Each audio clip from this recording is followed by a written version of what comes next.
Call the meeting to order. It is 6:02 p.m. As is standard with this virtual world, I'd like to run through the role of the councillors on Northwest Community Council and just make sure that we have everybody here and that our audio and video are working. So let's start with Councillor Daigle-Gammon. Good afternoon. Good evening, Mr. Chair, fellow colleagues, staff, presenters, and anyone that's watching. It's a beautiful evening to have a meeting. It really is. Thank you. District 13, Councillor Lovelace.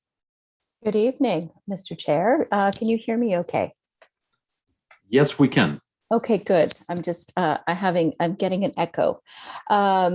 So thank you. I'm coming to you live from District 13, Hammonds Plains, St. Margaret's, and pleased to be here this evening. Good stuff. You are sounding a hint muffled, but it isn't affecting any of the audio quality. So it's all good. Councillor Blackburn, District 14.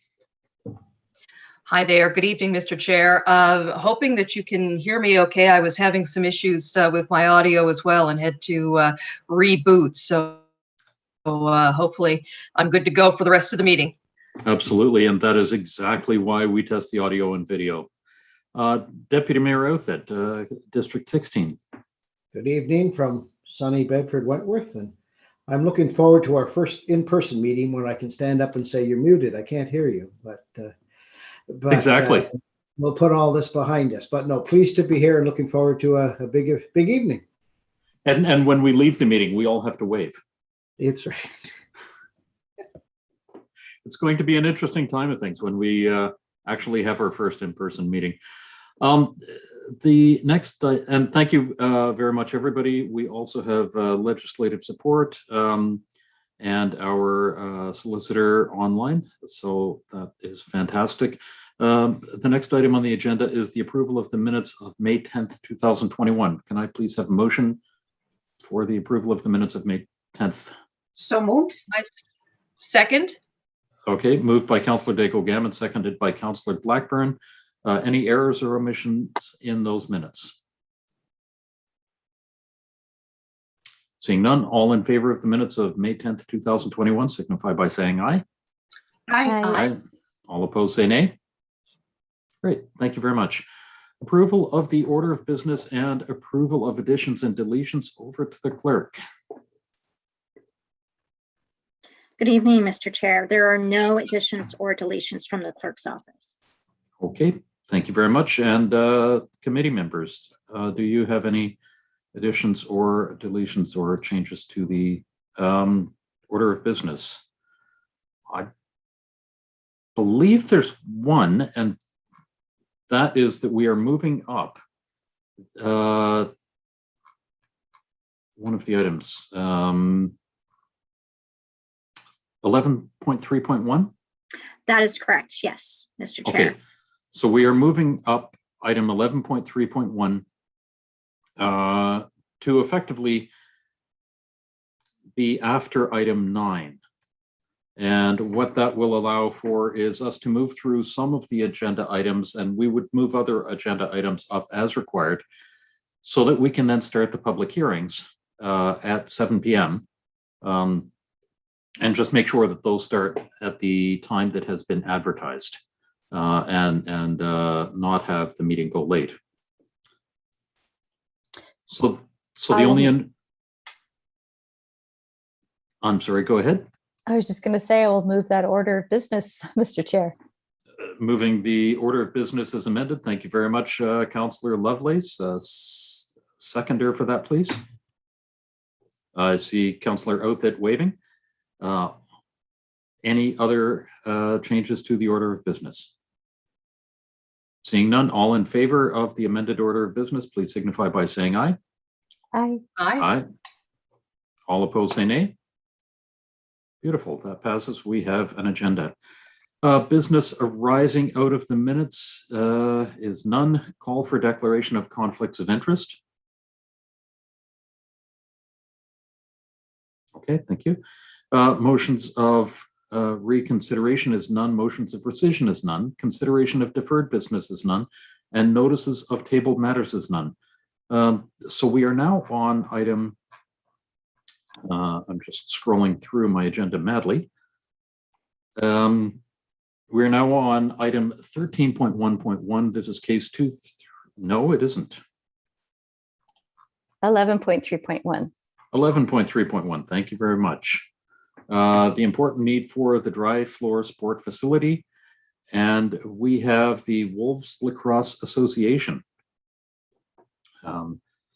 So Catherine Martin and Pam Claude DeRoche, I'm sorry. You have the floor, and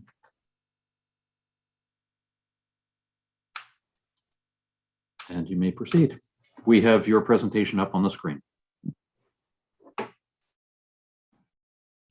Great. Can you hear me? Yes, we can hear you. Perfect. I'm Catherine Martin. So I am part of the Wolves Lacrosse Association's executive. So we're here tonight, which I thank you for your time, to put in a proposal for the need for a dry floor sports facility in the HRM area. So if you want to move to the next slide. Yeah, there we go. So again, the purpose of sort of us being here is to discuss the immediate and important need for a dry floor sport facility. So we've seen a rapid growth in the sport of lacrosse in Nova Scotia. And with the introduction and growth of other dry floor sports to the province, there is a lack of a permanent facility is creating quite the roadblock for our youth and adults to participate in sport. It's actually potentially putting our sport and other dry floor sports at risk due to the lack of access to facilities. So we can move. Next slide, there we go. So just to give you a brief sort of update on the current state of the sport of lacrosse for anybody that's not familiar with lacrosse in general. Unfortunately, we did lose our entire season in 2020 to COVID shutdown and are still in a shutdown state for our 2021 season currently. Despite this, we did see a record number of youth and adults register for this current 2021 season. So lacrosse in the past 5 years has become a sport for life activity with programs and leagues being offered from U6 right up to U22, along with junior, senior, and masters leagues as well. These are all established leagues and are quite stable. There's also been an emergence of the East Coast Junior Lacrosse League, which is senior higher level athletes. With the emergence of this league, it's also allowed our athletes to remain in the province, whereas normally they were looking to leave the province for that experience. We've also seen a growth in the number of athletes playing just in general in the HRM and in Nova Scotia. And there's a growing demand for more development opportunities for these athletes. So we have strong groups like the Junior Privateers, the Senior Privateers, the Indigenous Players Association, the Black Youth Lacrosse, and the Nova Scotia Sirens Female Lacrosse League that are all stepping up to provide programming to all of our youth. However, again, with the lack of facilities, we're really limited in what we can offer in terms of programming and growing our athletes in the sport. Lacrosse has actually just been reintroduced into the Summer Games, Canada Summer Games. So this is the first time it's been re-offered since 1985. And Nova Scotia, New Brunswick, and PEI have all committed to sending teams to the 2022 games. They're actually supposed to be 2021. And again, with COVID, it's been moved to 2022, which will be held in Niagara Falls and surrounding areas, St. Catharines, that sort of area. We've also seen the emergence of the Halifax Thunderbirds. So they came to Halifax in 2019, and with this brought a huge emergence of excitement and interest in the sport of lacrosse. And even though we've witnessed, it was a shortened season again with COVID, the excitement and the energy that that team brought to the HRM was quite astounding. So the Thunderbirds are also focused on grassroots levels and trying to, bring themselves into our sport and provide quality programming within the community as well, and kind of partnering with the community sports organizations to keep lacrosse growing and really keep our youth engaged in the sport. So that's our current state of the sport. If you want to go to our next slide. So the need, the need is for a dry floor facility. Currently, our lacrosse season runs typically from May the 1st to July the 1st. It's been a little bit extended in the past, but every year our clubs are competing with each other for dry floor space, as well as with other sports, such as roller hockey, ball hockey, even roller derby. And then, of course, there's the for-profit spring hockey groups, which are booking the facilities and trying to pressure the facilities to keep their ice in. So we always kind of have to wait around for the ice to be taken out of the facilities in order to have access to those facilities to start our season. So with the growth and the huge expansion of the number of kids that we've seen enrolled in lacrosse, and our season is being shortened, we're looking at our athletes playing, they're playing upwards of 3 to 4 games a week in a very short season without having those opportunities for development or practices and that sort of thing. So it's both a strain on the athlete as well as the families involved in sort of getting their kids to and from all of these games across HRM in a very, very tight season.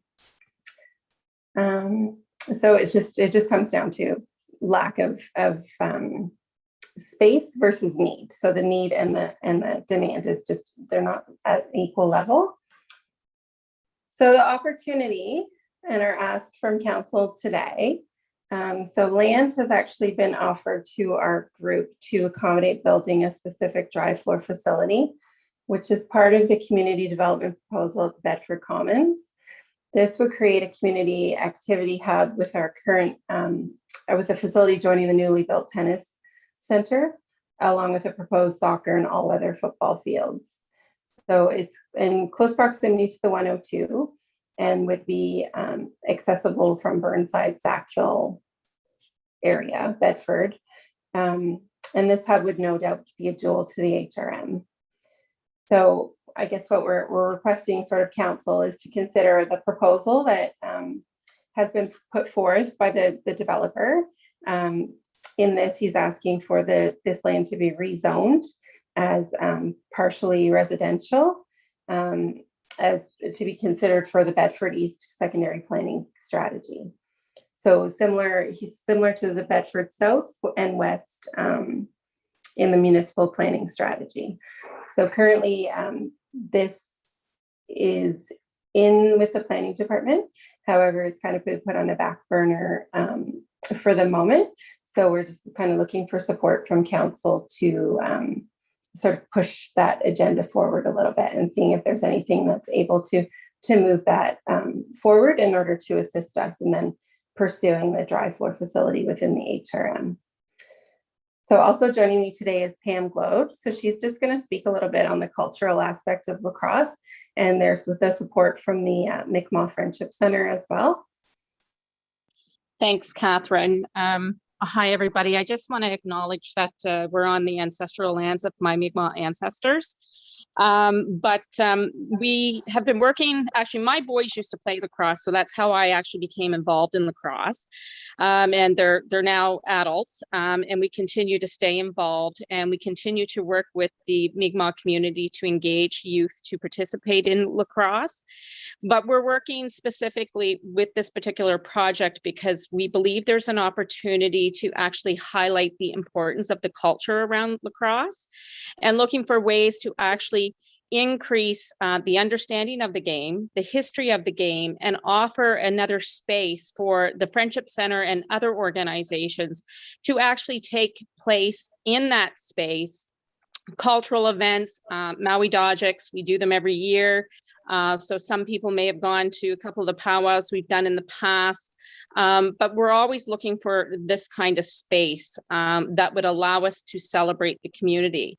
It would be a really great gathering space. It would allow us to display a lot of the equipment I've collected from over the years from the Worlds when they were here. And community members from the Indigenous community who actually have a lot of the history, some traditional pieces of equipment. So we would be looking to help this particular group create a space that would be culturally inviting. It would be done through engagement, of course, with the Indigenous community through the Friendship Center. And we believe it's a real unique opportunity. We think it could actually draw some actual real tourism opportunities for the area as well.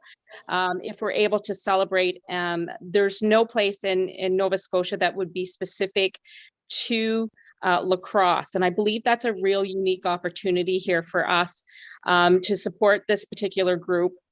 I am the treasurer, just so everybody knows, of the Wolves. I have been for a long time.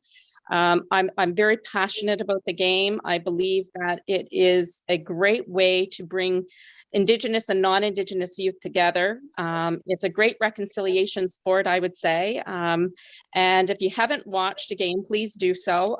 There's some of the fastest, it's the fastest game going. And I believe it's a real opportunity for this area to actually grow in a very unique way.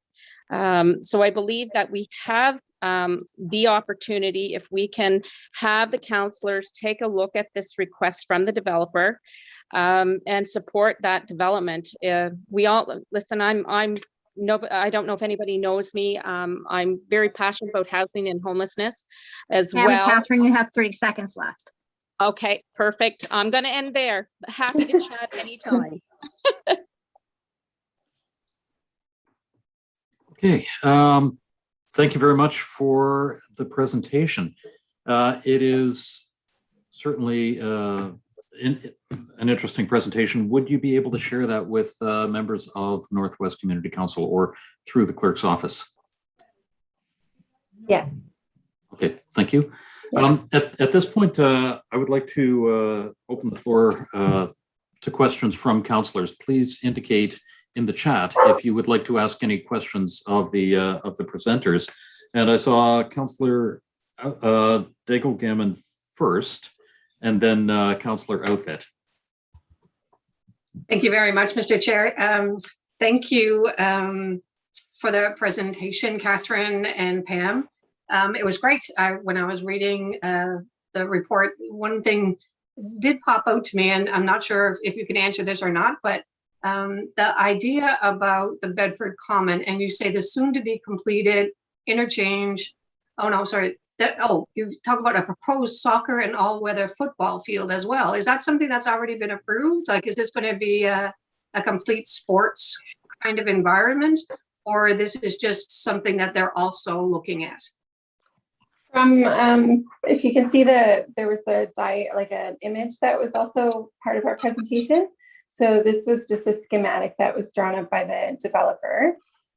He's willing to give all of that green space to these groups. So along with lacrosse, there's also land there that he has been in talks with the tennis center to build another 5, I think, outdoor tennis courts, as well as the soccer or football field if a group wanted to kind of take that on. So that would be totally separate from what we're looking to do, but it would be land that is available for that purpose, which would be a definite draw for anyone that, was coming into that area to have access to all of those sports sort of in one place, like Pam had mentioned with the tourism draw and that sort of thing, right? So definitely opportunity, but that would be totally part of the developers, who he's giving that land piece Great. to.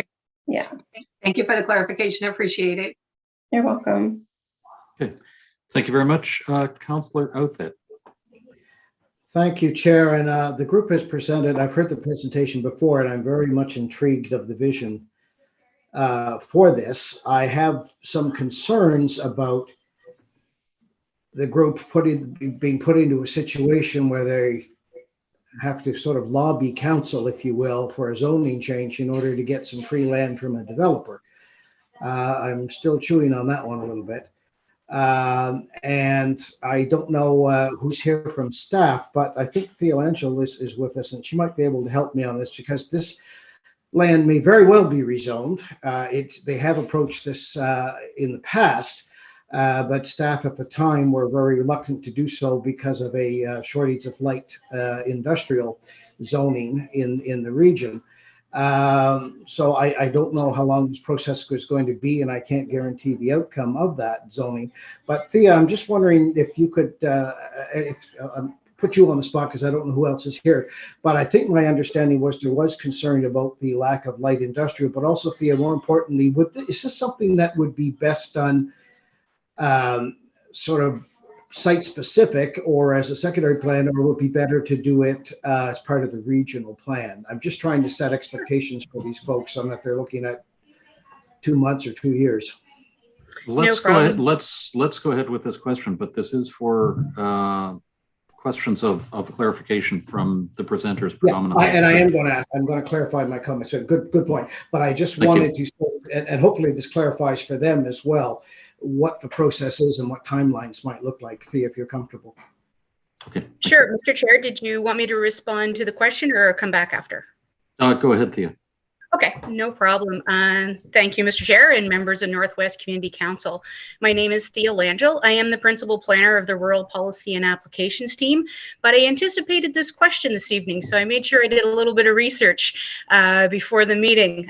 So one of the things I'd like to advise Council is in the initiation report for the regional plan review. This would have been back in January of 2020. These lands were identified as part of the initiation of our regional plan review. So these lands are within what's referred to as a business industrial sub-designation of the regional plan. We are aware of the applicant's interest to develop these lands with a combination of commercial, residential, and community facilities. The Bedford plan has these lands identified as industrial and commercial. So the vision doesn't necessarily align with the existing regional plan direction and the community plan direction. However, through the regional plan review, what the review will be doing is going to be taking a look at these lands and consider basically these lands in terms of their role as an industrial and commercial land supply within HRM. And also at the same time, we're going to be considering whether or not residential and community facilities is appropriate at this location from that strategic growth perspective. So those are some of the things that are being looked at through the regional plan review, and these lands were identified in that attachment of the initiation report back in January of 2020. Many thanks, Thea, and thank you, Chair, for granting me a little latitude there. I just wanted the group to understand that this is a little more complicated than it might appear, and also we are probably looking at a 2 year. I think, Thea, that the regional plan is scheduled to take about 2 years to conduct.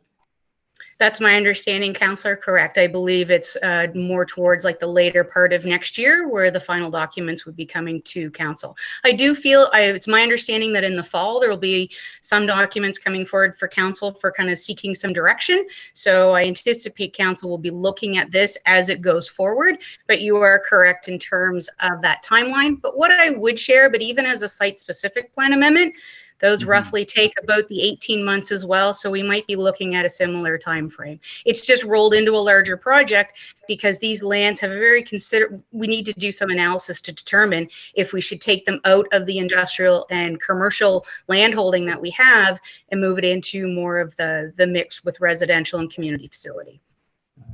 Thank you, Thea. And Mr. Chair, just to circle back to the presenters, and thank you for being here. And as I said, I certainly support this vision. Has the developer actually indicated to you that if this land is rezoned residential, that they will be moving forward with you on this proposed project? Have they said that if it remains industrial or commercial, that they wouldn't be interested? I'm just sort of struggling because the present zoning does allow them to have both a hockey and a tennis facility. So I'm just wondering if Catherine or Pam can just help me understand a little bit of how closely related this opportunity or intertwined it is with the zoning change. Well, I think for a little bit of clarification, I just wanted to go back a little bit. That the need for this dry floor facility and this conversation has been ongoing for probably close for 18 months. If not a little bit longer. So we had started the conversation with Steve Craig and some other councillors independently prior to this opportunity arising with this developer. So this has always been an agenda item and a need has always been there that we've been striving for and driving towards. So the contact with the developer was just,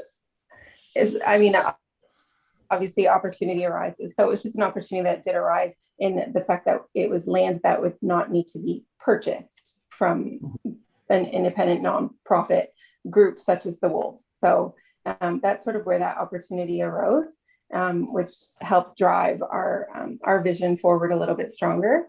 In terms of our conversations with the developer, his vision is that these will get, he has to kind of come back to say if it hasn't been approved or it's not approved, if it what he's going to be doing at that point.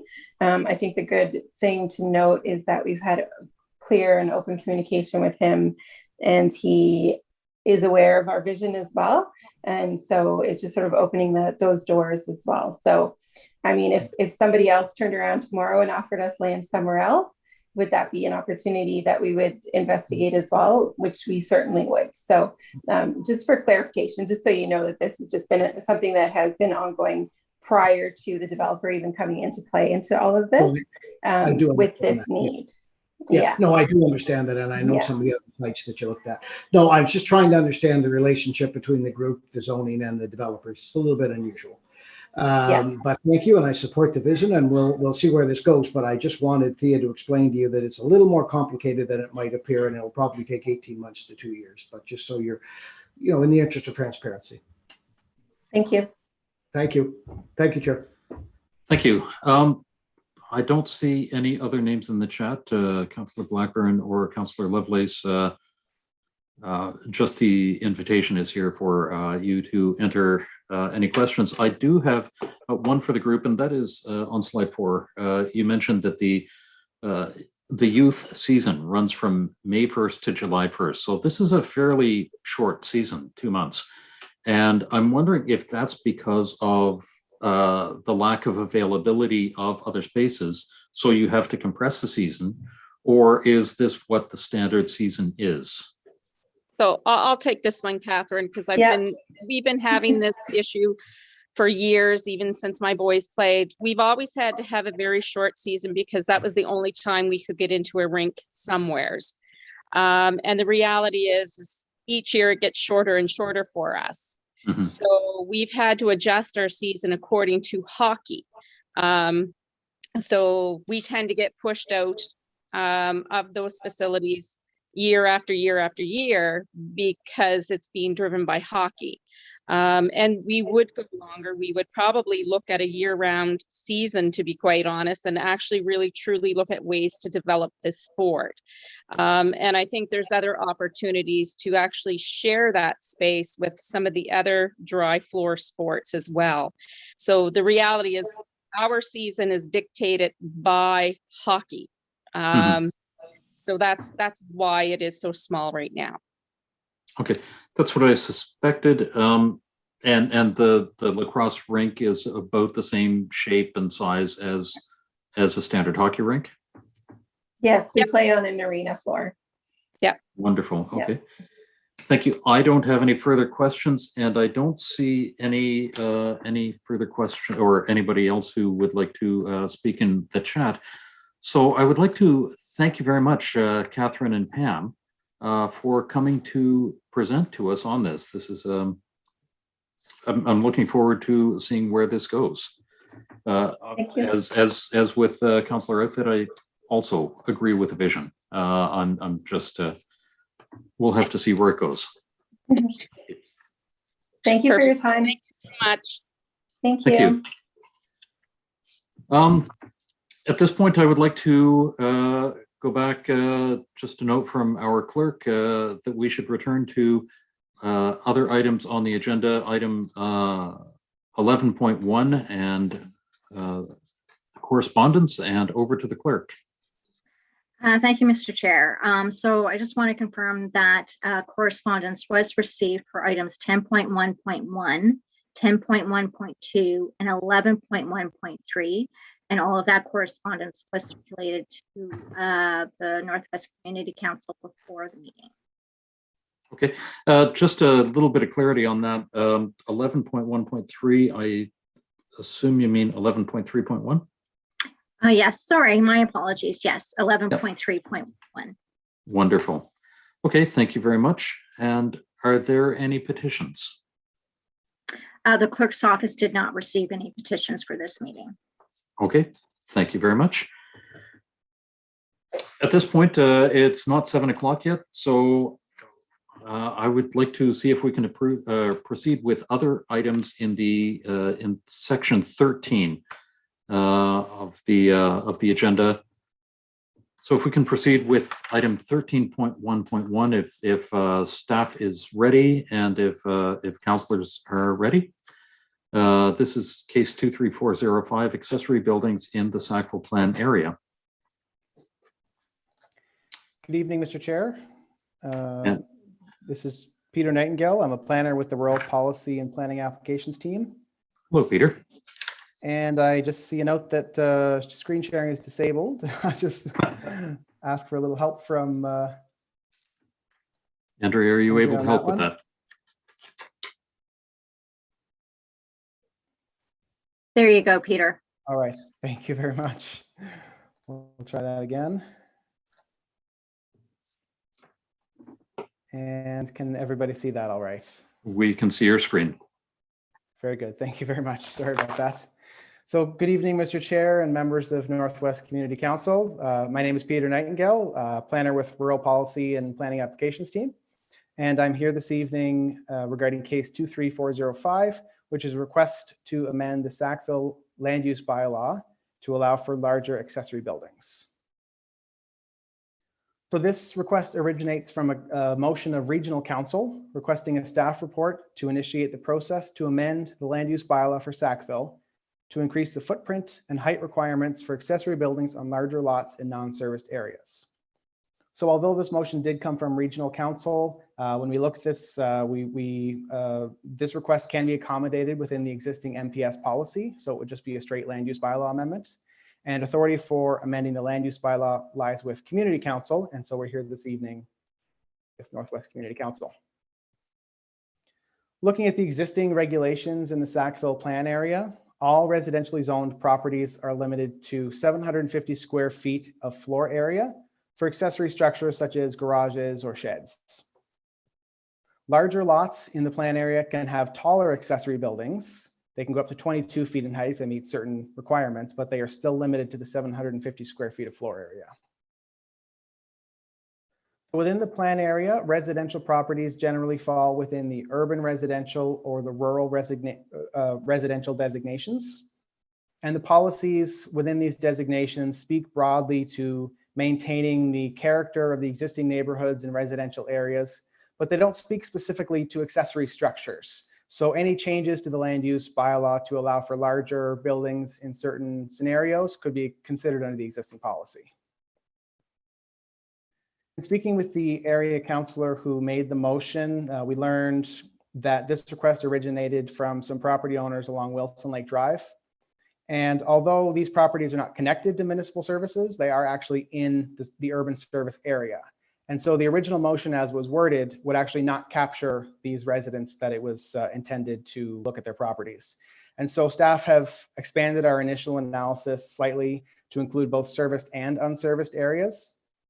And we also looked at other characteristics of properties in the plan area, such as zoning and lot size, to determine what the different options were for regulating accessory structure size and how we could accommodate this request.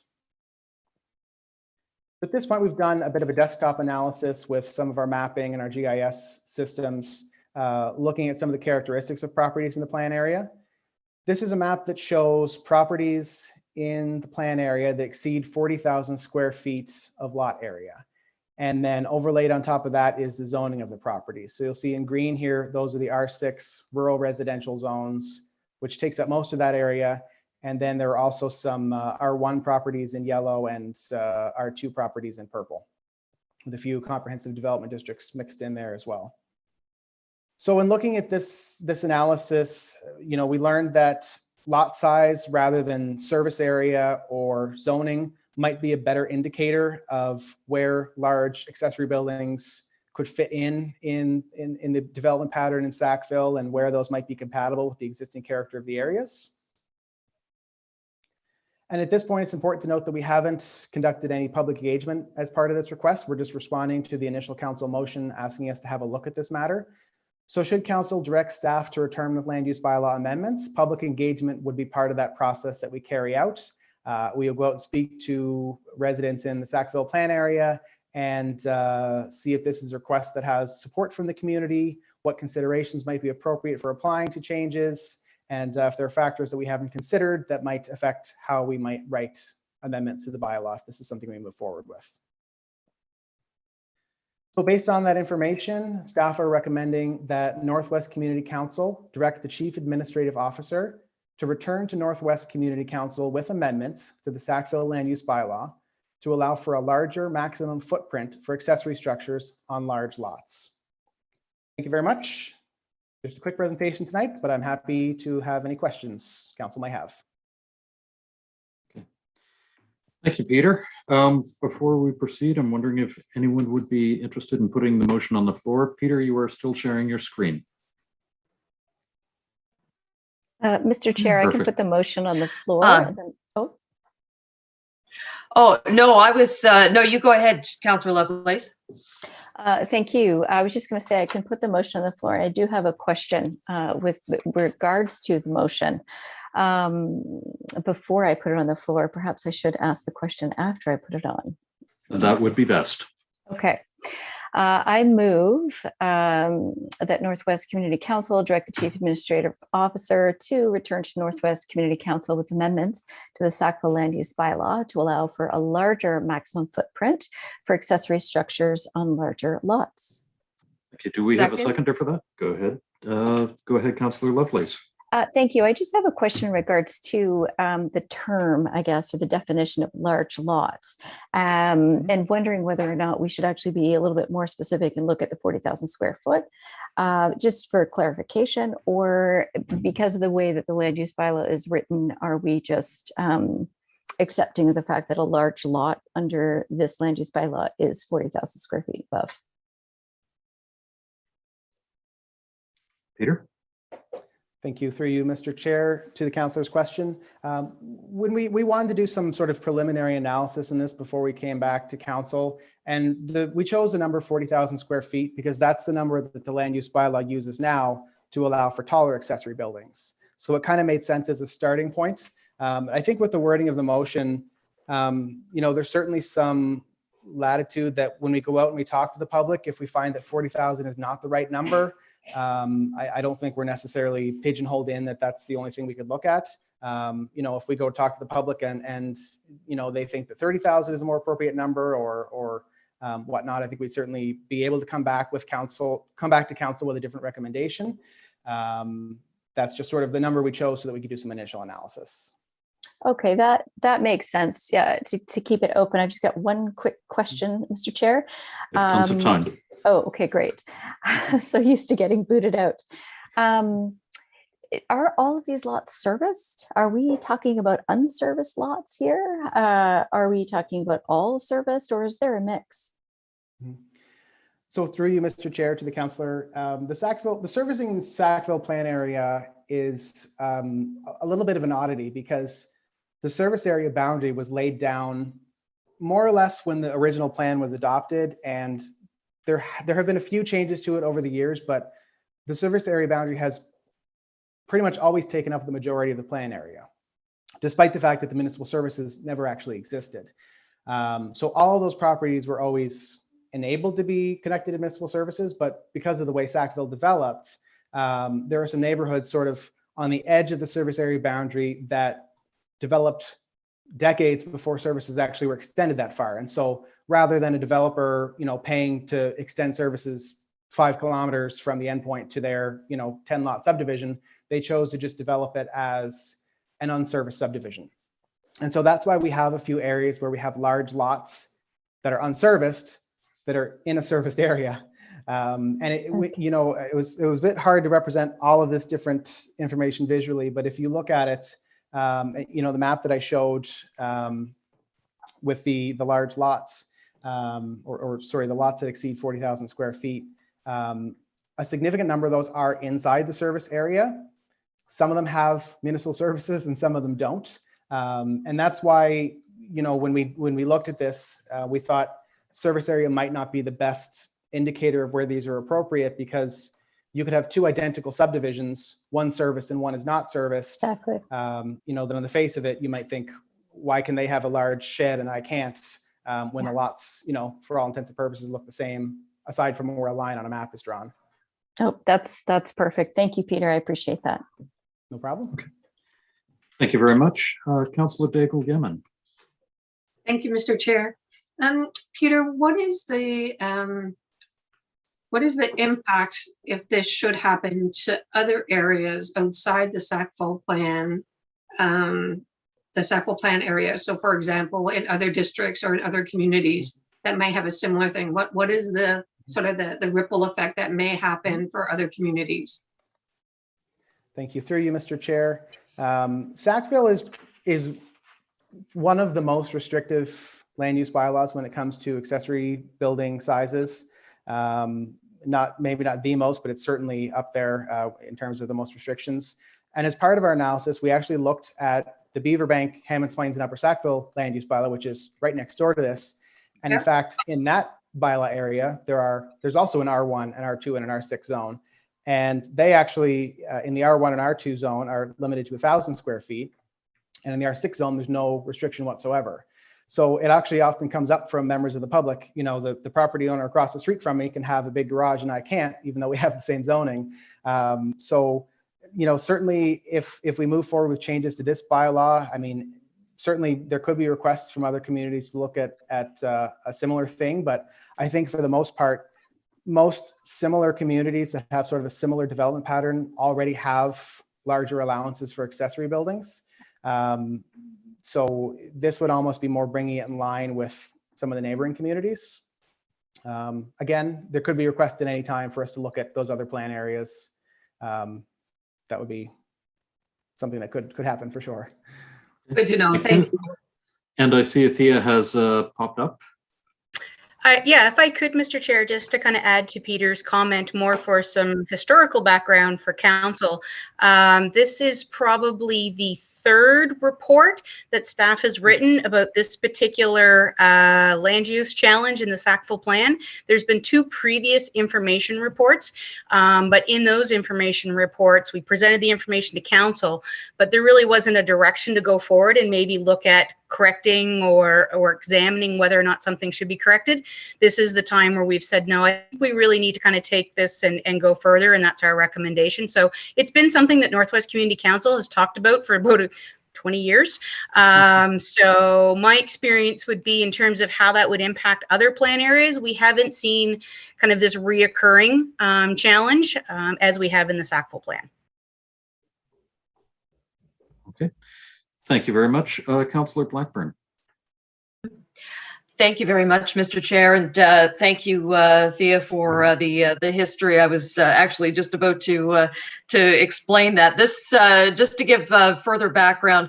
So I brought this forward to Regional Council at the request of a resident up on Wilson Lake Drive area, who had applied to build a shed in his backyard and couldn't do it beyond the 750 square feet. And he wrote to question, you know, if he's sitting on 1.5 acres of land and there's nothing but woods around him, why can he not build something larger? And as Thea pointed out, you know, doing this certainly brings the Sackville land use bylaws more in alignment with what's going on in other parts of HRM. And thank you so much, Peter, for your work on this. It you know, after having read the report, certainly makes sense that we move forward in, you know, this way using this method, and appreciate the fact that you guys do recognize that just like pantyhose, one size does not fit all. So I'm glad that that we're going to move forward with this. Appreciate it. Thank you very much for that. I think Now they tell me that. right. I don't see any further questions in the chat.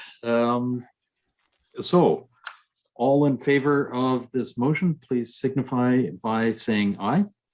Aye. Aye. Aye. All opposed, say nay.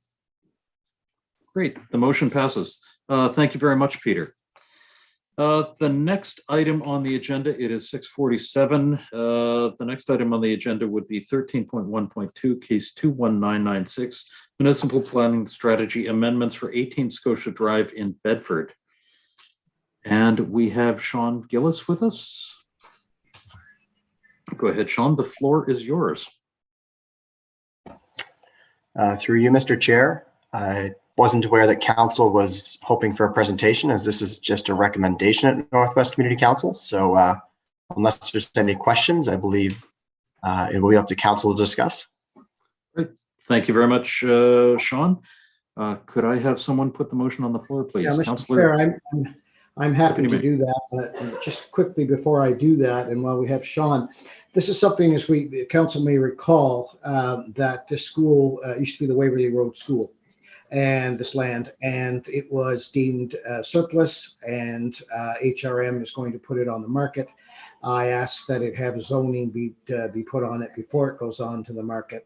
And once the zoning is in place, it will go on to the market to rejuvenate this neighborhood and also to accommodate a little pocket park. We kept some land from the school there to have a little playground. I have a quick question for Sean, and I should have done this sooner, so my apologies. If I may, Deputy Mayor, would you mind putting the motion on the floor? I will, but I've got a question about the motion before I do it. That's why I'm asking. Okay. I don't be difficult tonight, Paul. I'm not trying to be. But Sean, I envisioned this area right now has duplexes and semis in it, and that's great. I also discussed in the past, the spirit of this was that perhaps townhouses might be appropriate here as well. What we don't want is low-rise, mid-rise, high-rise. If it's zoned RTU, you could go single unit or you could go 2 units. If it's zoned RTU, or what would have to be zoned in addition to RTU if they wanted townhouses in there as well?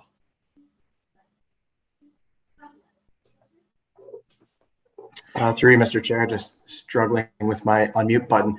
To the councillor, if you could give me 2 seconds to take a look through the land use bylaw, I'll take a look through the RTU zone and see what that would allow. Mr. Chair, Bedford's a little different. We call things RSU and RTU instead of R1 and R2 and this sort of thing. And I just want to make sure that we're not being too restrictive, because our duplexes or semis might be exactly what's built here. But if somebody proposed townhouses, I wouldn't want us to have to reopen the whole zoning process again if we didn't have to. No, and I appreciate that. I would also appreciate it if you would put the motion on the floor, and, course, yeah. we could always defeat it and then move one of the alternatives or whatever whatever the conversation I'll do leads that us while to. Sean's looking. That's a good time killer for Sean.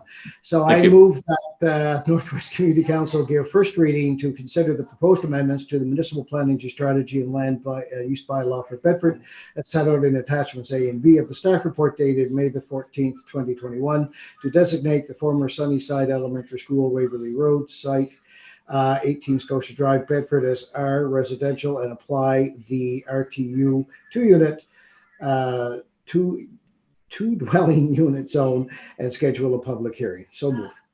You can Thank you. second that. And seconded by Councillor Dago Gammon. Thank you. Thank you. I'm not sure if Sean's been able to locate the answer to your question, Councillor, but maybe to help Sean out, I think I might be able to answer it. Go ahead, But Thea. I just, if that's okay with Sean, so I know he's looking. So if I'm not mistaken, Councillor, what you wanted was confirmation as to whether or not the RTU zone in Bedford would allow townhouses. No. It would not. The Bedford zoning is quite individual zones for individual land use. So you've got your residential single unit, which is the RSU. You've got the RTU, which is your residential 2-unit, and then you have an RTH zone, which is the townhouse zone. So I hope that provides the answer to your question, and hopefully that's the same result Sean comes up with. Going by my memory, but that is okay, Sean? I was all right? That is the case. The RTU zone, which townhouse allows only townhouses, Of interest to follow that up, the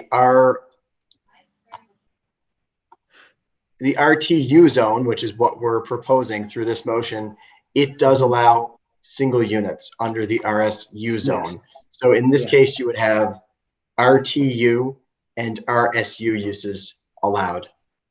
Now, Lots if of we different keys amended this, thank you, Sean, and if we, and thank you, Thea, if we amended this to RTH, would RTH also allow RTU to be done? In other words, you can always step down, but you can't step up, or can I zone it for two things, RTU and RTH? So the residential townhouse, RTH, allows row houses or townhouse dwellings and special care facilities for up to 10 residents. Unlike most other residential zones, it doesn't actually allow the lower density uses. So if you do want RTH, it will be a change to the map and we'd have to come back to you. Yeah. All right. Well, I just hope, and thank you for this. I'll go with the RTU, but I'm just worried that some developer's going to come along and say, well, that'd be a nice place for townhouses. And if they can't step down, can't step up rather, to RTU, we're going to start this process again. That's my only worry. Through you, Mr. Chair, we could ask if there is someone here, the applicant from corporate real estate.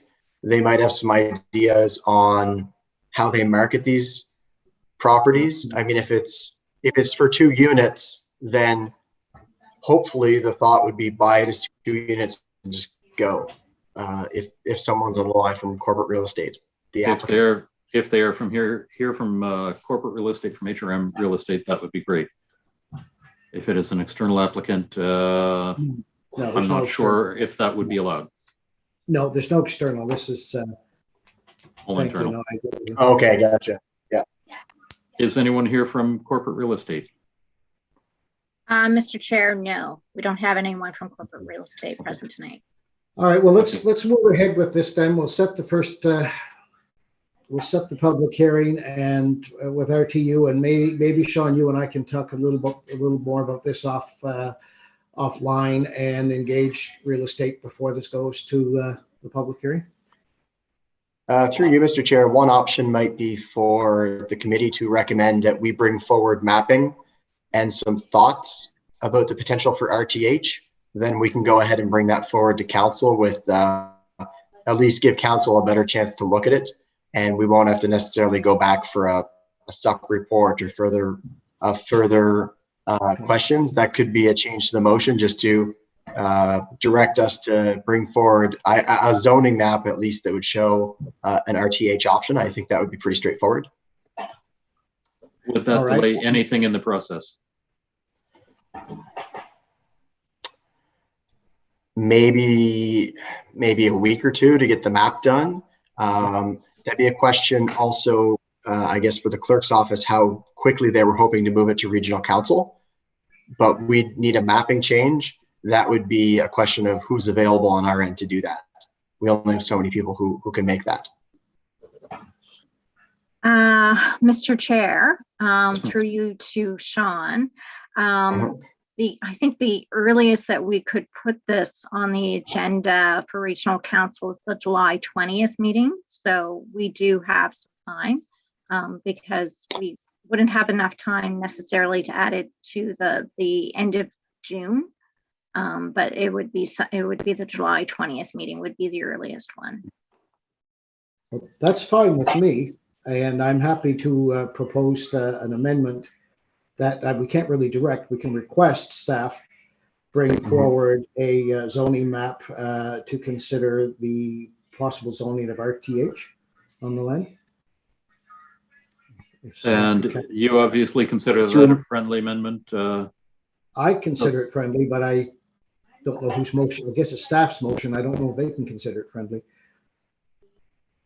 You were the one who made the motion, even though it was staff who provided the wording for it. So I would look to the seconder to see if they agree. And I'm very happy with my proposed friendly amendment. Yeah, good point. I agree. Thank you. And thanks for the suggestion, Sean. Yes, thank you, Sean. If anybody else. Mr. Chair, if we're requesting a staff memo, generally I don't think this is something that the community council can request to do. It might be more appropriate for it to happen at regional council.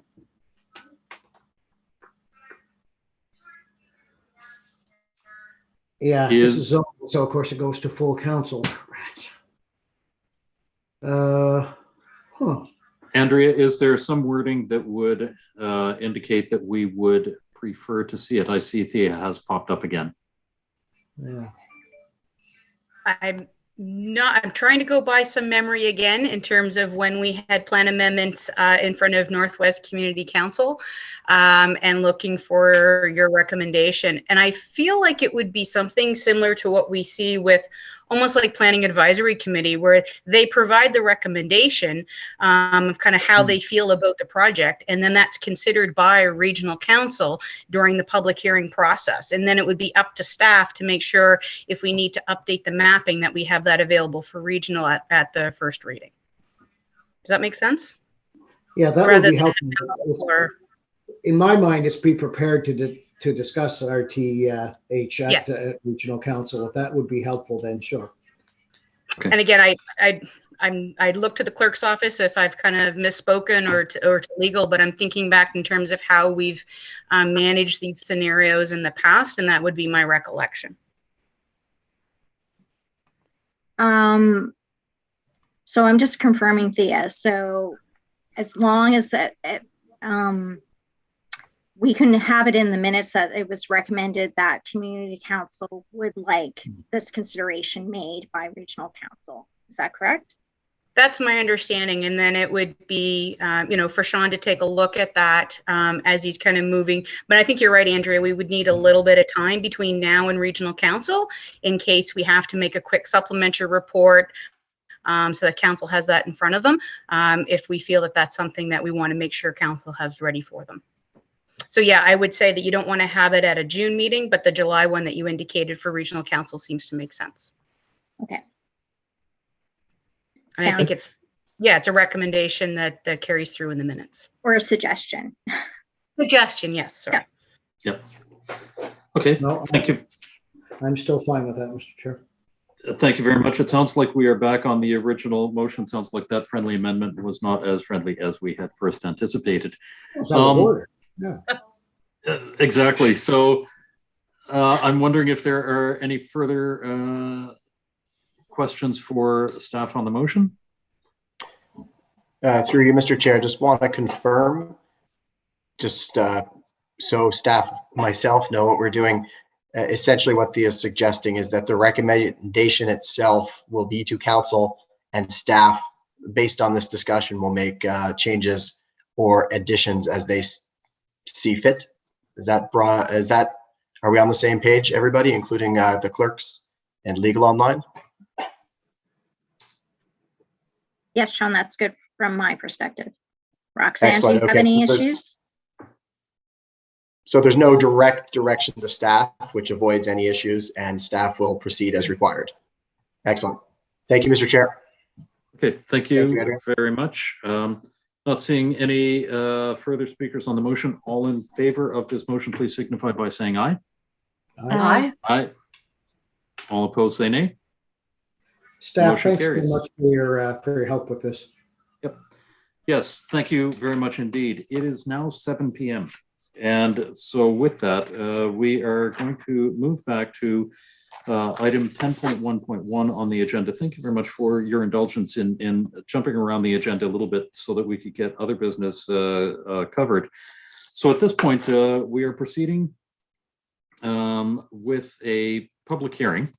This is item 10.1.1 on the agenda, case 23111, the amendment to the MU1 mixed-use zone of the land use bylaw for Beaverbank, Hammonds Plains, and Upper Sackville.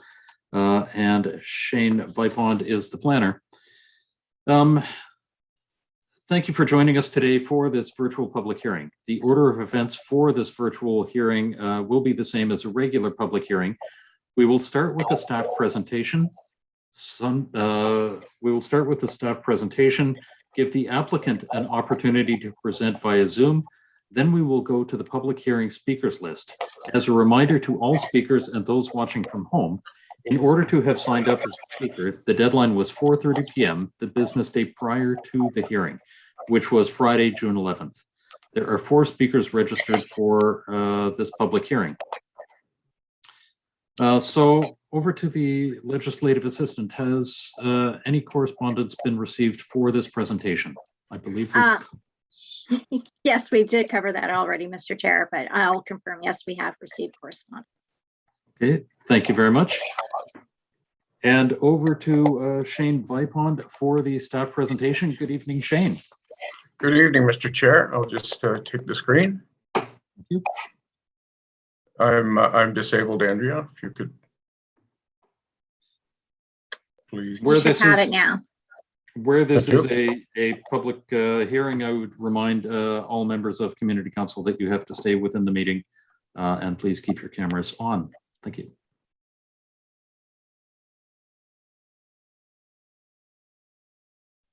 Shane, we can see your screen. Very good, thank you.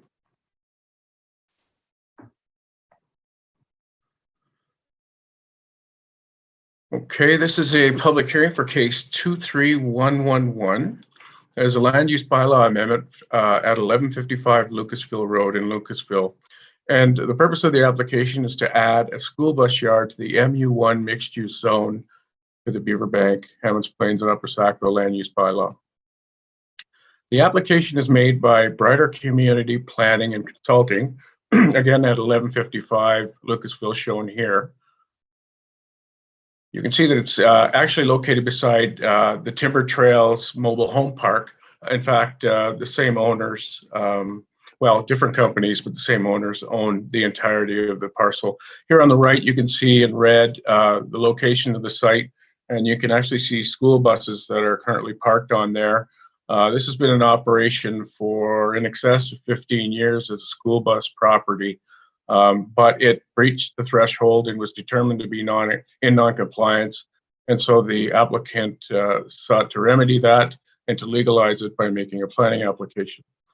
Now, in terms of the policy and bylaw overview, it's, like as I said, in the mixed use zone, but it's also in the mixed use B designation. The existing uses are that school bus yard that's admittedly out of compliance, and there are a few garages for maintenance of the Timber Trails Mobile Home Park facility. The enabling policies through the MPS are P7 and P8. We're within the planning process here. We see that we're obviously at the public hearing, having gone through all of the stages. There is, if the applicant is successful, a 14-day appeal period after which they may apply for permits if no appeals are heard or if the appeal is won. Now, as I said, this bus yard has been in operation for some time, and initially it started out as an application to rezone this site from mixed use to mixed industrial.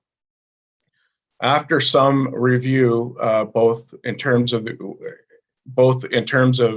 looking at the community feedback, hearing what they had to say, also in looking and diving a little bit deeper into the intent of the existing policies, it made more sense to dial that back and actually look to add the school bus yard land use within the MU1 zone rather than to rezone it as industrial. And I'll speak to that more in a minute.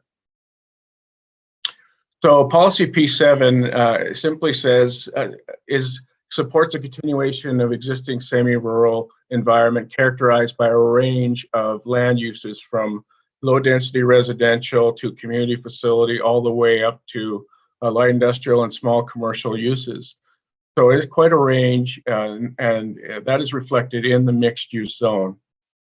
But in this designation, they seek to identify or to establish resource activities, controls, and parking and other matters will be addressed through land use compatibility. So there is a very keen interest in establishing that land use compatibility and mitigating impacts or ensuring that impact mitigation is a central feature in this policy.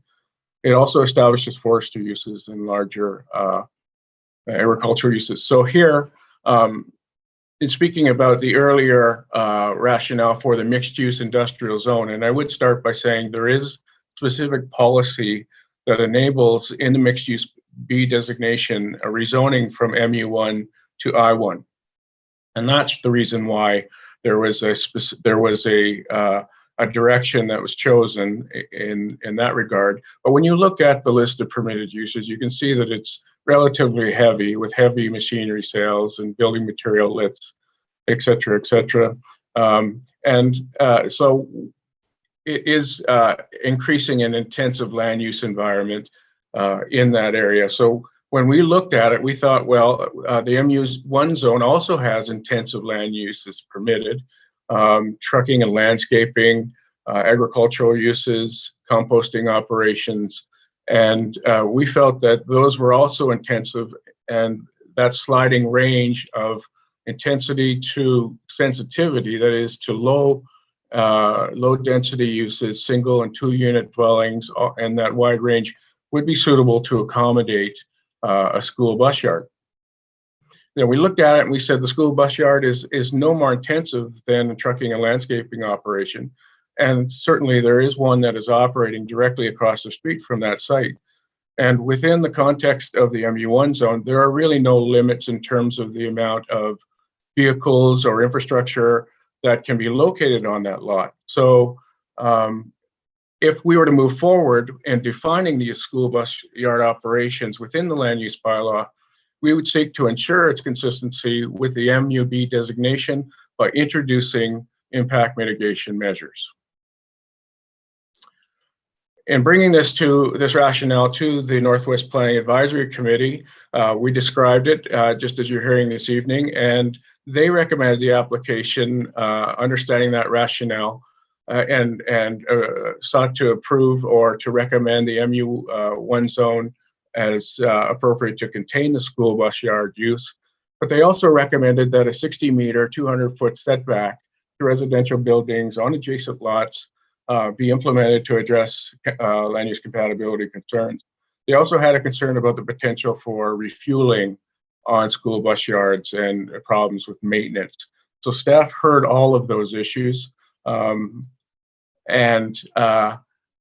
combined with the public engagement feedback, made our decision to go forward and recommend. So just to describe that initiative, this was completed over a 4-week period. It was a mail out in October of last year.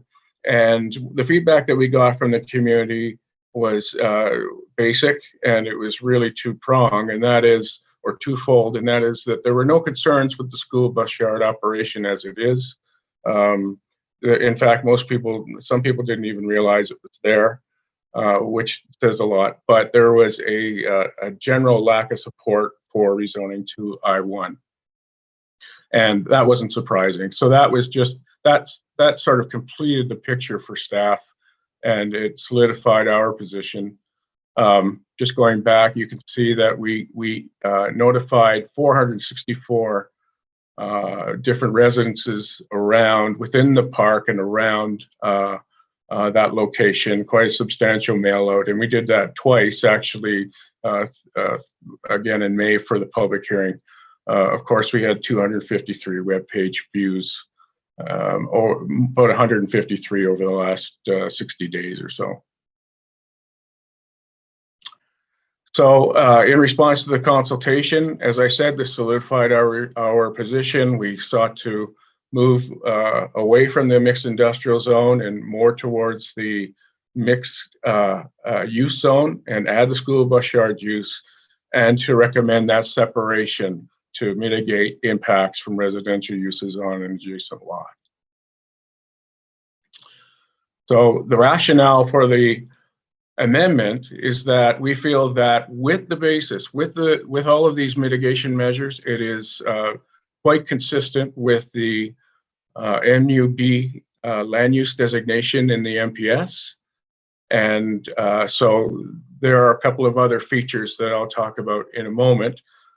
But what I do want to mention is in addition to the 200 feet of distance separation to a residential use, not more than 25% of the lot can be used for a school bus yard.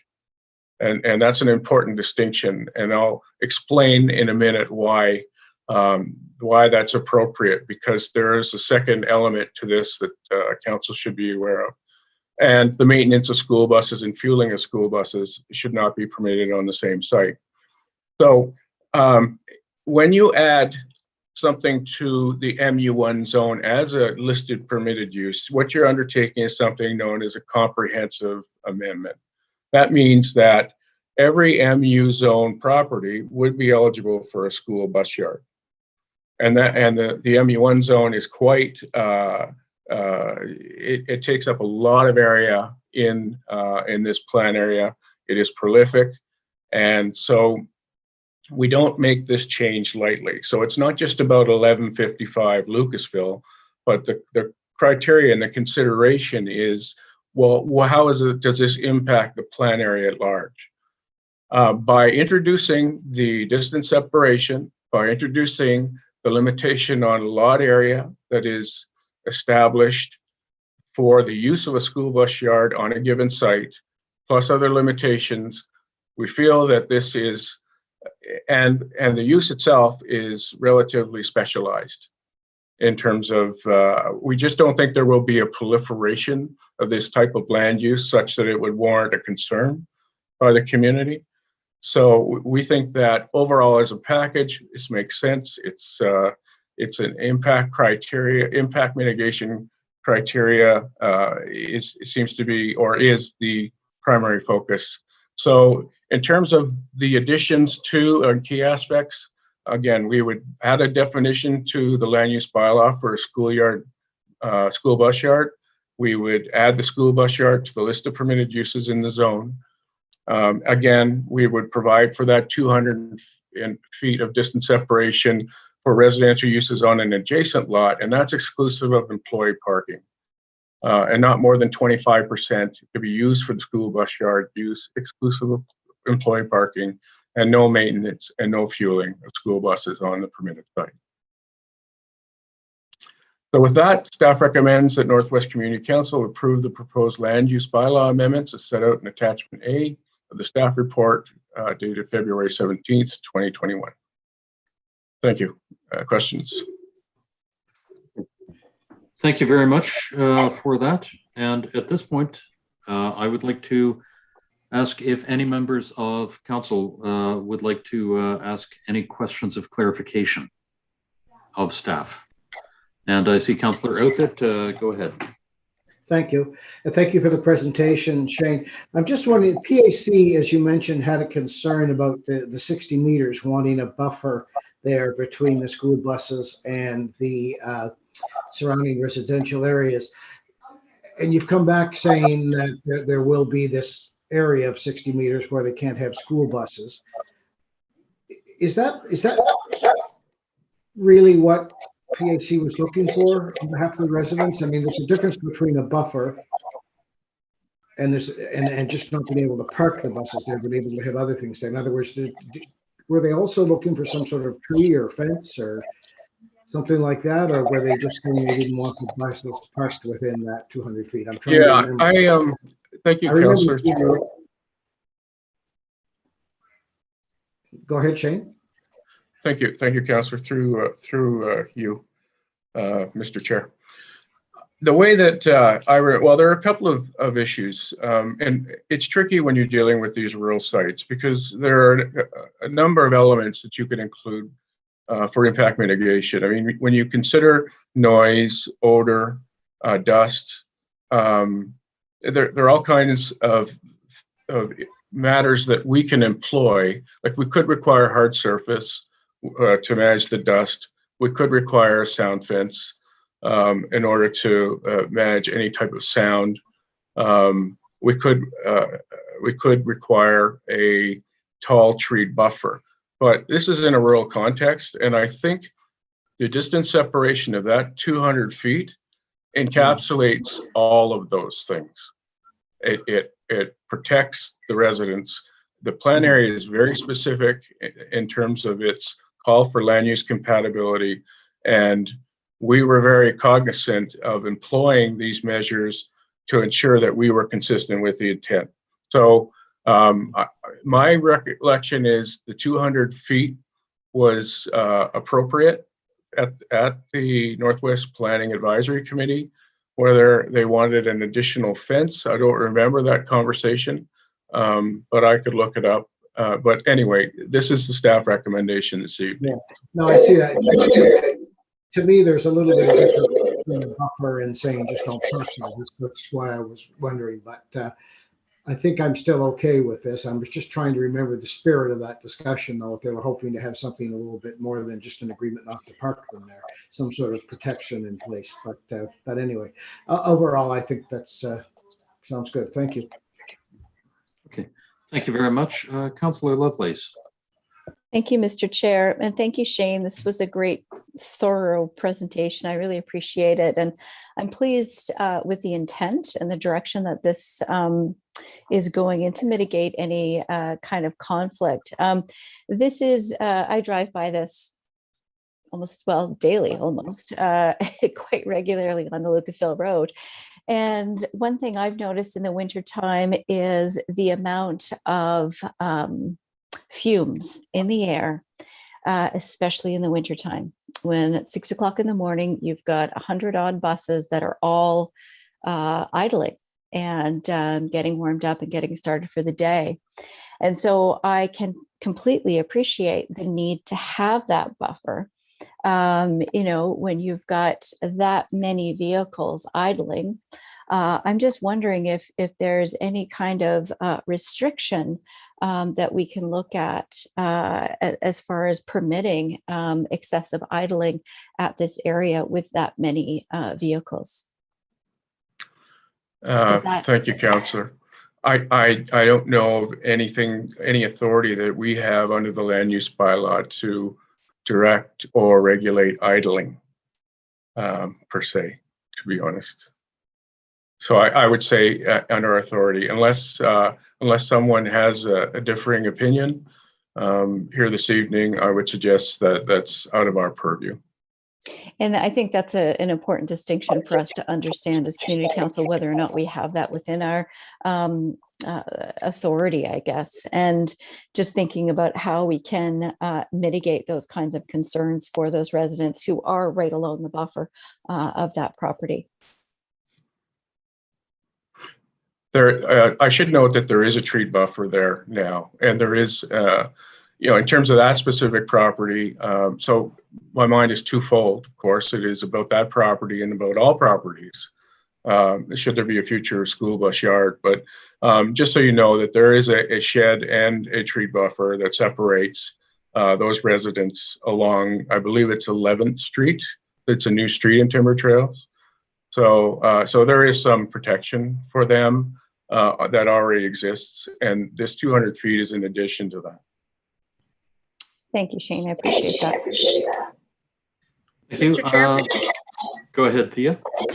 I was just maybe, Mr. Chair, if I could through to council, just for Councillor Lovelace, just to kind of echo what Shane did say, through the HRM charter, it lays out what we can control, manage, provide regulations for from a land use bylaw perspective.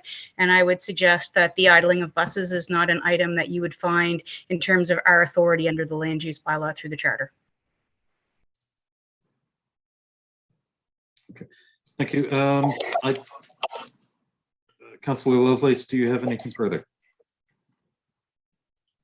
Thank you, Mr. Chair. No, I just wanted to raise that concern. I appreciate the answer, and I appreciate the restrictions of the Halifax Charter. Thank you. Thank you. I'm wondering, either Thea or Shane, would the charter prevent us from insisting on some sort of fence or other actual noise mitigation instead of simply a distance? No, the charter would enable us to employ some form of fencing or a buffer. It would be mid-lot in this case. It would be on the other side of the 200-foot buffer, and there would be some issues with site circulation for this particular issue. When I look at that, I would say that there is an ability through the charter, Mr. Chair, to be able to do that. I'll just leave it at that. Yes, there is. Okay, thank you very much. And at this point, I don't see any further requests for questions. So I would like to open the public hearing. And at this point, I'd like to invite the applicant to address council. And the applicant is Crystal Fuller. Are you with us from Brighter Community?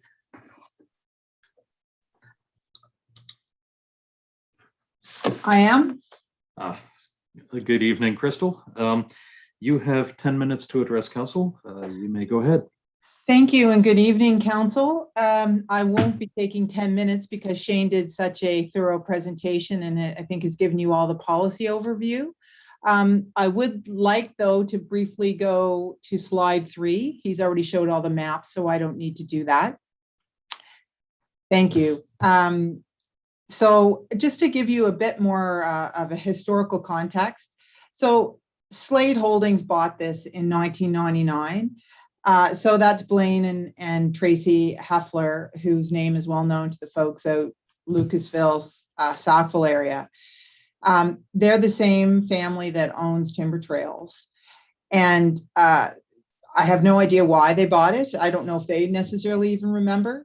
But I do know that according to the property owners that somewhere around or before 2005, one of the people who lived at Timber Trail asked if they could park their bus on that vacant lot so that they wouldn't have to drive to go pick it up. And it kind of grew from there. So it was more of an organic development of this, parking for the school buses. And then probably what likely happened was that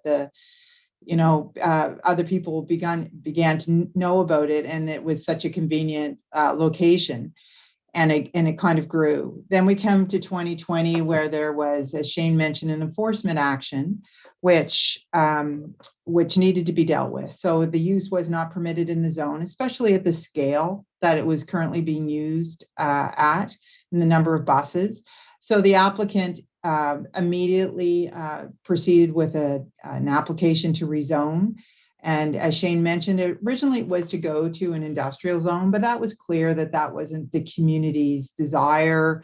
And the applicant was certainly open and amenable to not having as industrial and just adding a bus yard.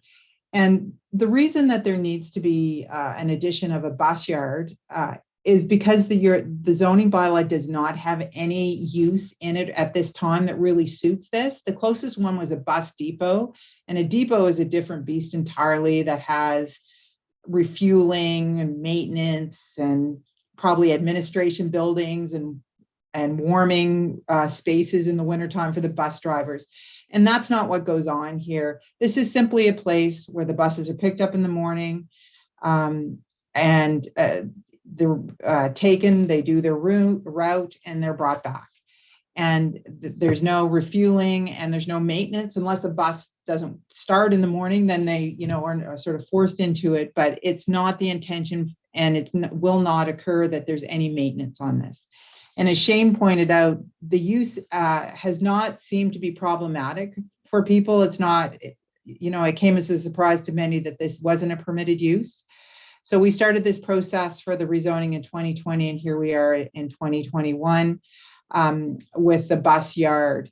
And in our planning application for the rezoning, we had suggested the addition of the bus yard because we didn't want it to be a bus depot. It was too intensive of a use. So the bus yard is much less intensive than the bus depot.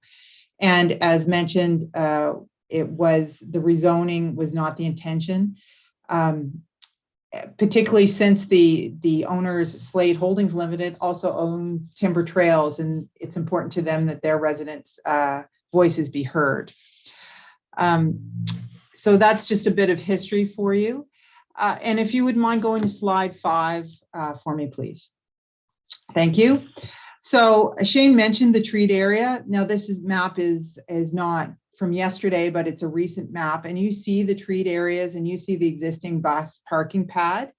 So you can see that between the Slate Holdings property There's a large vacant treed area between that and Waterstone, and that there's treed areas between the timber trails. There's no change in zoning. It's just going to be sort of continuing on with what's already there. So if we could go to slide 6, please. So really, this is about the addition of a bus yard in there to legalize an existing operation that's been around for 15 or 16 years. Nobody really quite knows, and I don't quite know when it's got to the size it was, but there is a lot of thought was given by staff to how to limit the impact on any adjacent residential. And I would point out that the industrial type uses are really enabled and considered in this designation. So, and the reason for that is that this is semi-rural. There's good connections to highway systems. The 101's not too far away, and there's other sort of light industrial uses around. So this isn't strange for this area at all. And this is only for bus parking and not for a bus depot. And that's really important to understand, because it's very clear to me why that would be a concern for folks who live out there. But the bus parking is, again, a continuation of the existing use. And the rezoning request was agreed to or withdrawn by the applicant. And it really just permits a use that's been occurring since 2005. And there was a traffic information study that was part of this. So it's certainly within the capacity of the road system. So the property owners think it makes sense out there. They're going to take good care of it. And it's just really a continuation of what already is going on. And it seems like a minor adjustment to the zone to allow something that's already been happening. Thank you. Thank you very much for that presentation. At this point, I'm wondering if there are any questions from council for the applicant. And please signify by that in the chat. Go ahead, Councillor Blackburn. Thank you very much, Mr. Chair. No, I just had a quick question about, it's proposed that the maximum lot coverage be 25% for buses. And I'm just wondering, where are we at with the number of buses now? Are we sort of pushing the limits of that 25% of lot area? Are there plans to bring in more buses? Just wondering what the situation is with the volume of buses that the residents can expect to see on this site. Thank you, Councillor Lovelace. Sorry, I was going to respond to that, but Shane, if you want to, you can. I'll just. No, that's fine. Go ahead, Crystal. There's no intention to grow it. It's really just to legalize the existing use. And our planning application actually suggested 50% and staff downsized it to 25%, which is acceptable to the property owner. And it's over, I think it's over an 8-acre lot. So 25% still gives lots of room. And if we brought the map back up and to show the existing bus parking, just an eyeball would show you that that's enough for the applicant. He has looked at that, and it certainly is acceptable. So, and as mentioned, no intention to grow the bus yard. All right, thank you very much. Thank you very much, Councillor Daigle-Gammon. Thank you very much, Mr. Chair. Thank you, Shane. Thank you, Crystal. One of the questions I have, I visit a friend that's on the Lucasville Road all the time, and so I also drive by it. But when I looked at the map, it looked like it was all on one side of the road. But I know that when I'm there and driving by on the other side of the road, it does look like there are buses on the other side of 1155 Lucasville Road. So are we talking, when you say 8 acres, is this on both sides of the road, or is this one side? No, this is only on one side. So we are familiar with the property at 1036 Lucasville Road. That's another matter. But it is also zoned MU1. So that MU1 zone, so they would also have to comply in that respect if this is approved for 1155. That being said, we're focusing specifically on 1155 this evening. So may I have a follow-up, Mr. Chair? Absolutely. You've got 4 minutes. Oh, excellent. So is 1036 and 1155 owned by the same applicant? Is it the same owner? That's correct.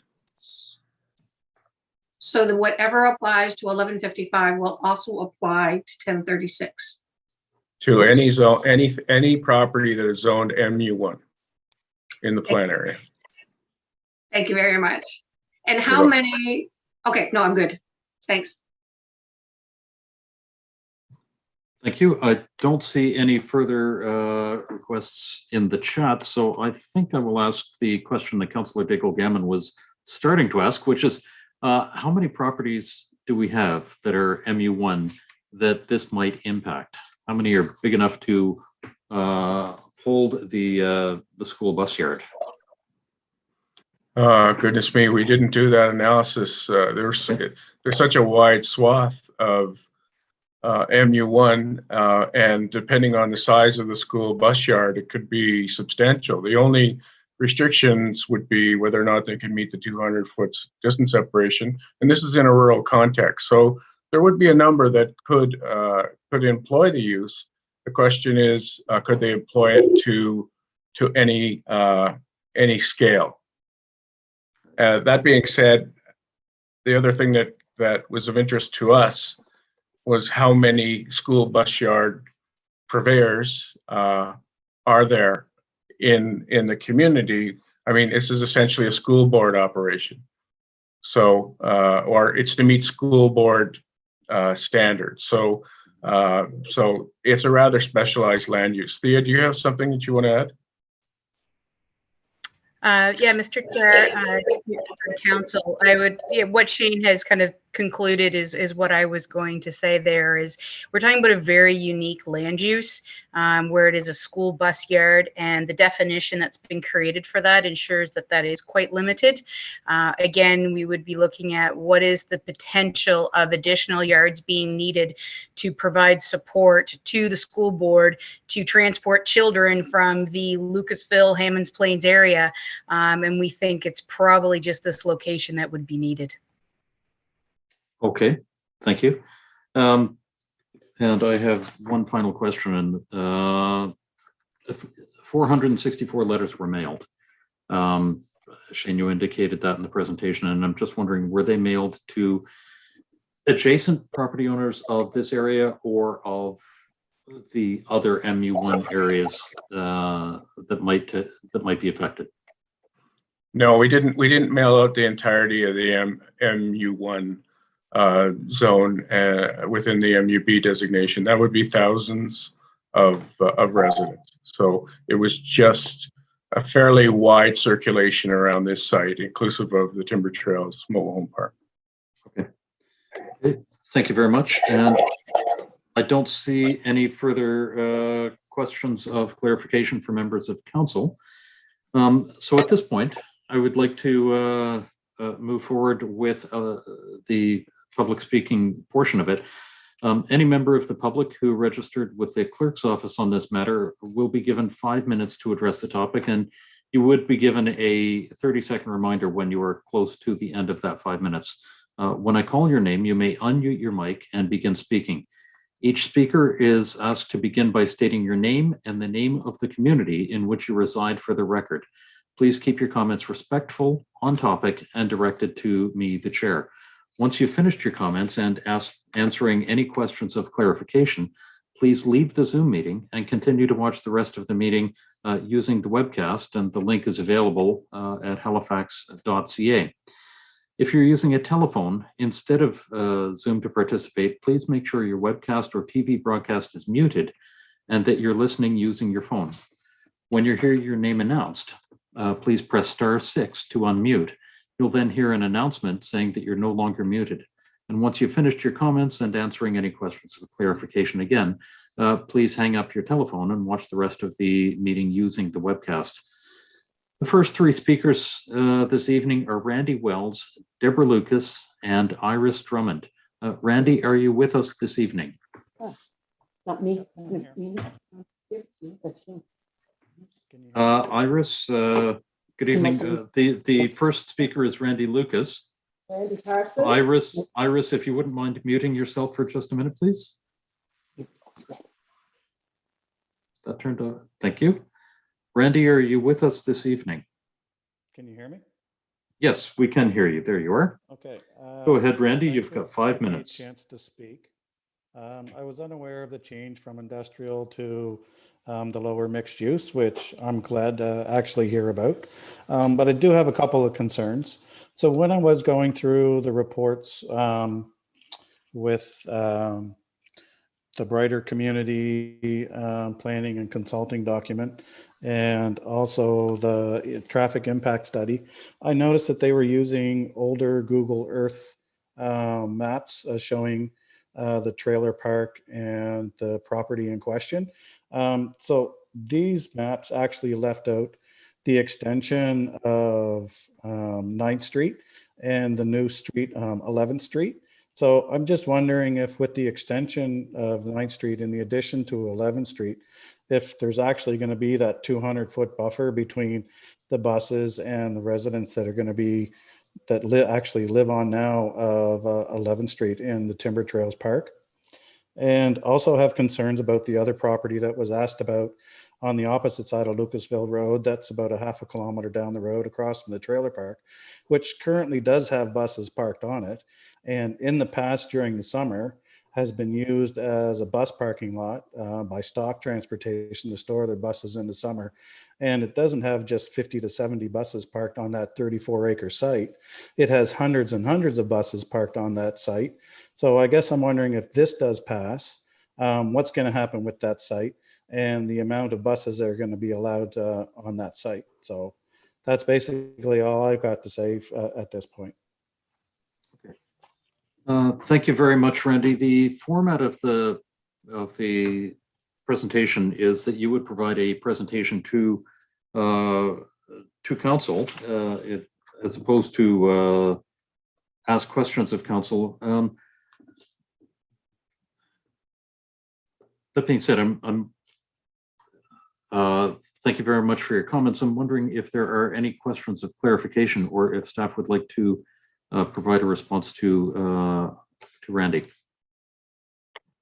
Certainly, I can respond to Randy, Mr. Chair.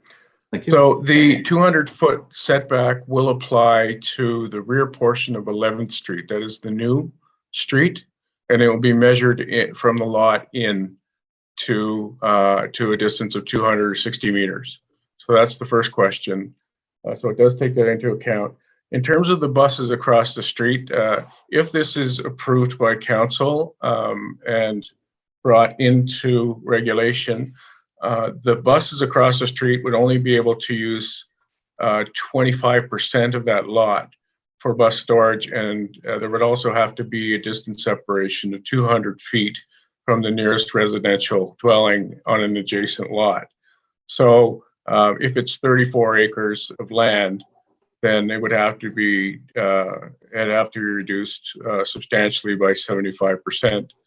And of course, if there is any future development on those lands, then it would be, for example, if there was to be a subdivision of those lands to a smaller lot, then it would be contained even further. So as I said earlier, every MU1 zone property, which those lands are across Lucasville Road, would be subject to these bylaw regulations when they come into effect. Okay. Thank you very much, Shane. The next speaker on the list is Deborah Lucas, and the two speakers after Deborah are Iris Drummond and Natalie Downey. Deborah, are you with us this evening?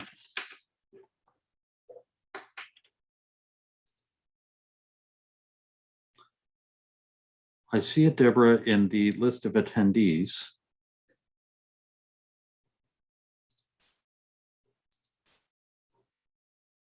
Wonderful. Deborah, Hello. Hi, Deborah. You have 5 minutes. Go ahead.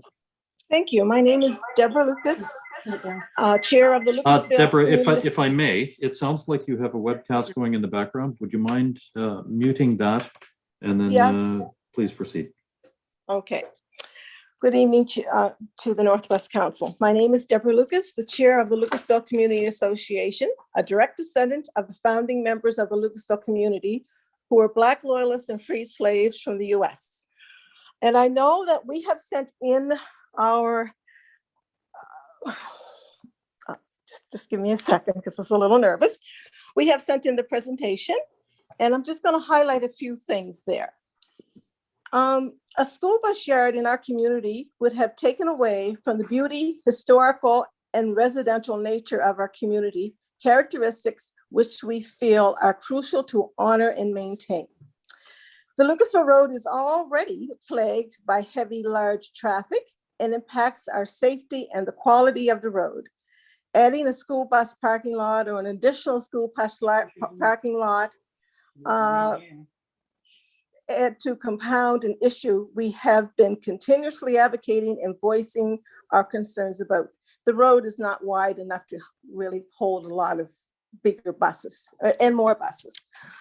And the last point is we want to avoid the gentrification that has already been taking place in communities like Beachville, Hammers Plains, and other African Nova Scotian communities that this would create by bringing industrial uses into our community. It's just that we really don't need an industrial in our community. Our community is beautiful. We don't want to take away of any points on it. Thank you very much.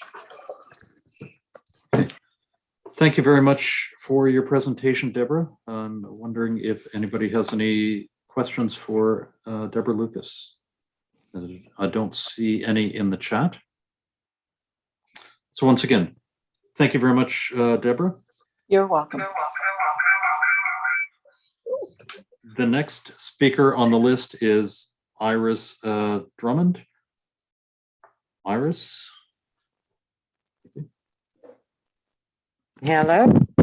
Hi, Iris. You have 5 minutes. Please go ahead. I'm just putting my video on here. There, we're there now.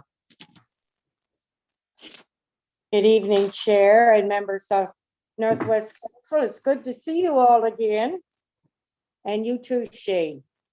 I am speaking on behalf tonight of case number 2311, representing Lucasville Community Association as a director of the board and representing my husband and I as residents of the Lucasville community.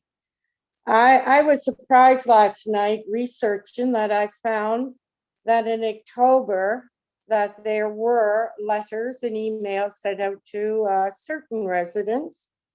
None of us in the Lucasville received them, only I guess around the trailer park. And they had a meeting on February 7th, 2021. And there were people who were involved in that, but none of us. And we are all part of Lucasville within the Lucasville boundaries. And this issue can impact us. I always took for granted that the lucrative business of buses being parked would have been in accordance with bylaws and zoning MU1 of Lucasville community. I guess it wasn't. The proposed amendments to the land use MU1 in the Lucasville Road for this area that they're seeking on 1155 Lucasville Road for school parking. In number 1, the bus parking pad kept at approximately the 1.5, and to me, that is no 8 acres. The pad where the buses are parked, I'd say approximately at the most 2 acres. The 8 acres should not be applicable, only the parking pad. And the other 6 acres that are housed with buildings there for maintenance that requires for timber trails for maintenance on the park itself and snow removal, that should not be considered in this as a school bus parking pad.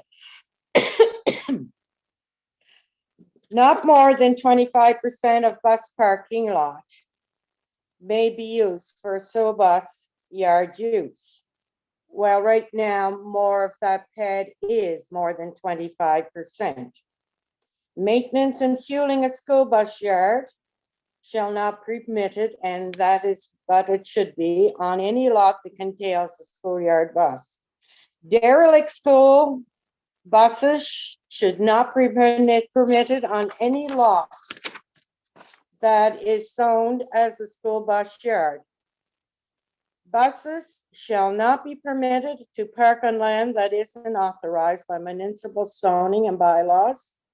And I know I've just heard from Shane that this MU1 that you're changing with this new bylaw in it is not only going to affect that lot, it's going to affect all MU1 in Lucasville, Upper Sackville, and Beaverbank, and Emmons Plains. And as you know, most of us are MU1.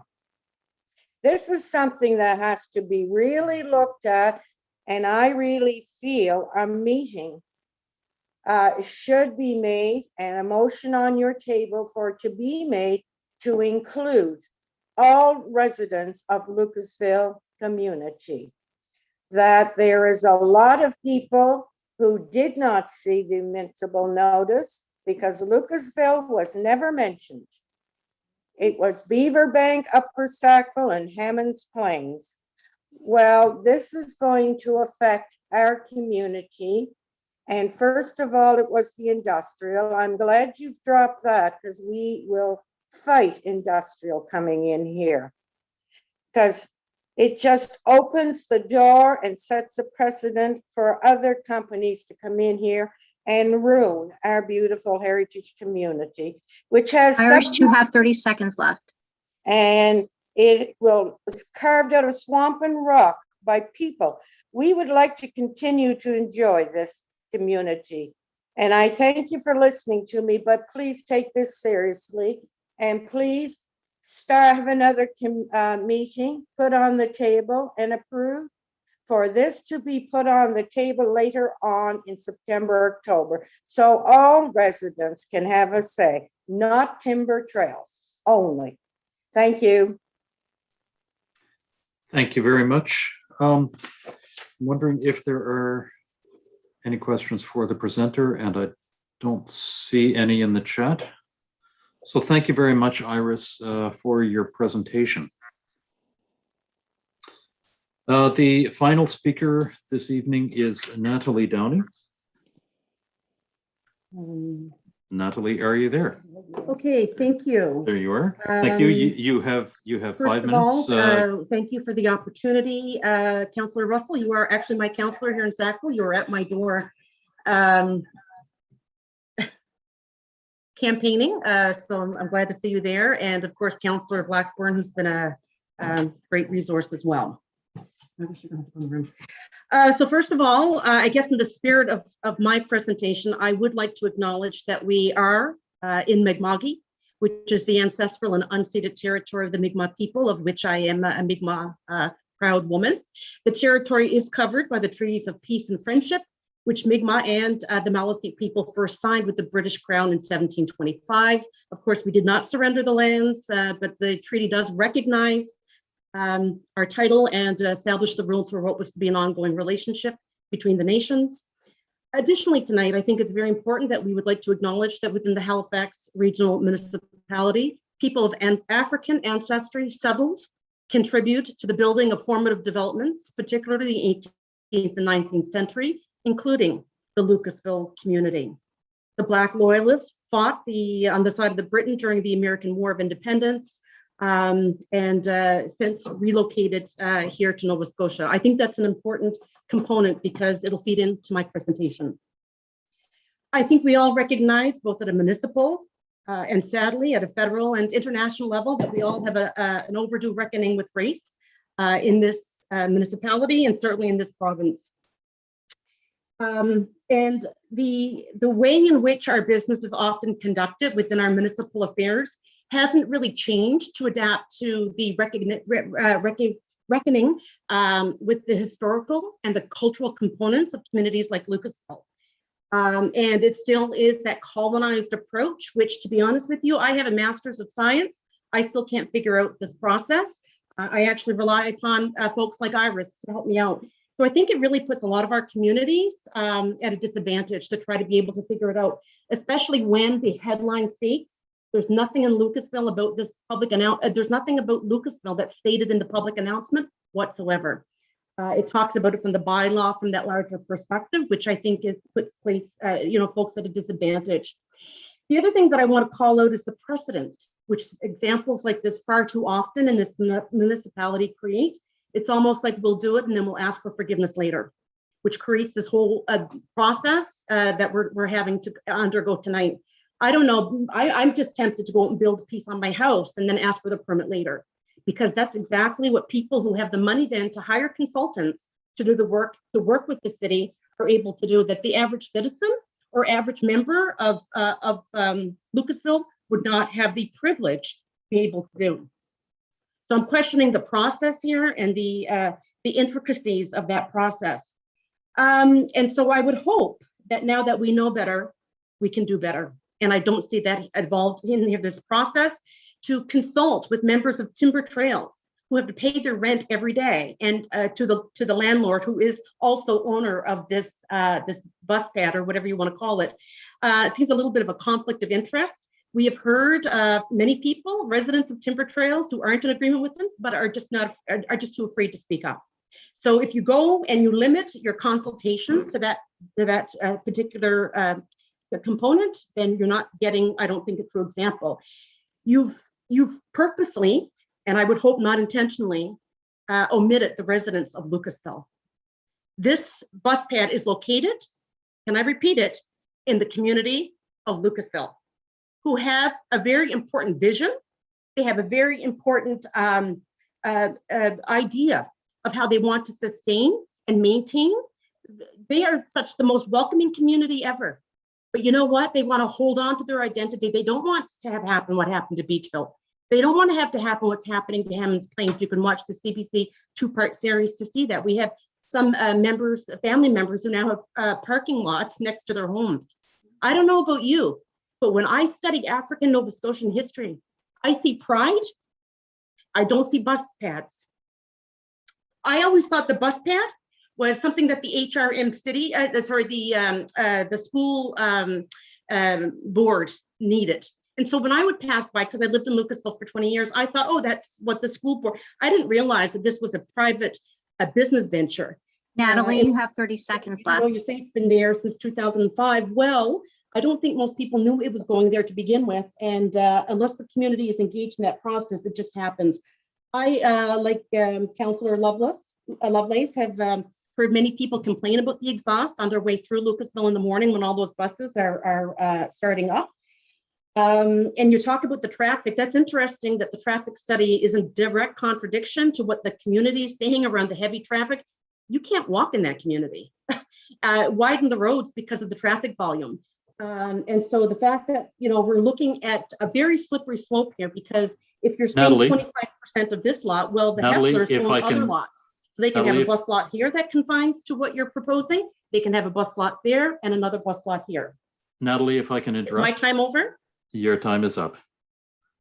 I would like to thank you for your presentation and wonder if there are any questions from council for you. Oh, I have a question. Councillor Lovelace, go ahead. Thank you. Sorry, Mr. Chair, I didn't put it in the chat. Thank you so much, Natalie. I really appreciate you coming forward and speaking to us today. I just have a question with regards to the public notice. I take note, and this is important to me, that the actual community name was not included in the public notice. And so I'm wondering, did you see the public notice in the Chronicle Herald when that was placed? I believe it was in there for 3 times over a period of 2 weeks. No. No. Okay. Miss Drummond did and brought it to our attention. Okay, thank you. I appreciate understanding that better. Thank you, Natalie.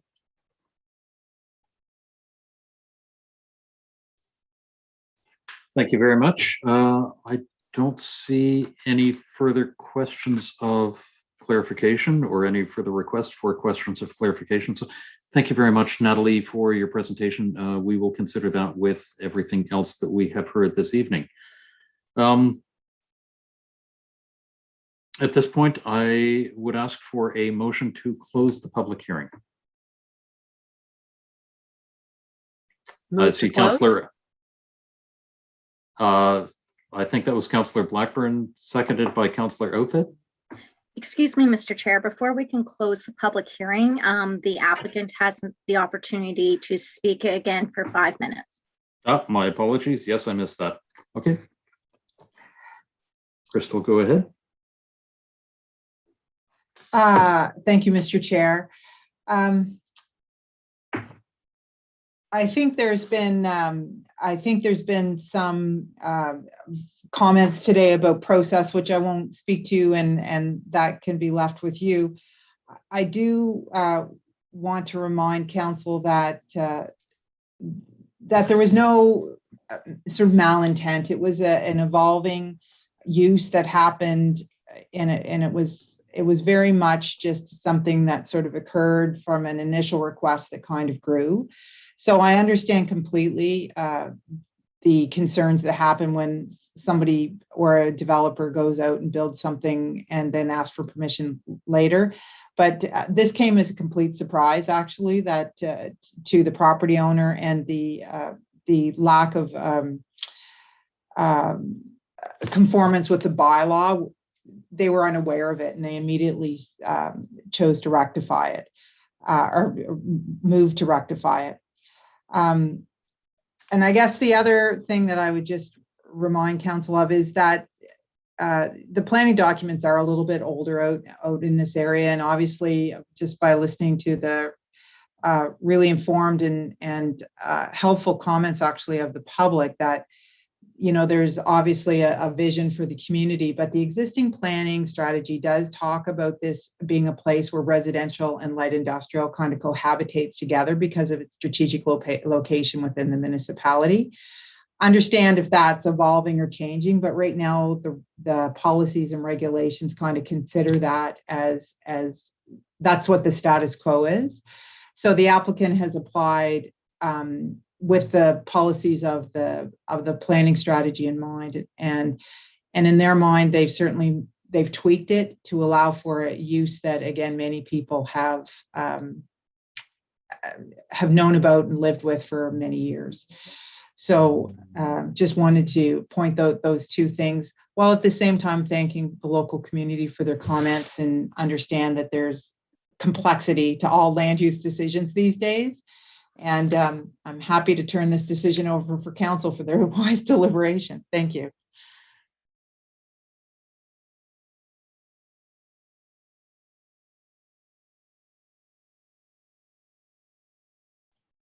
You're muted, Mr. Chair.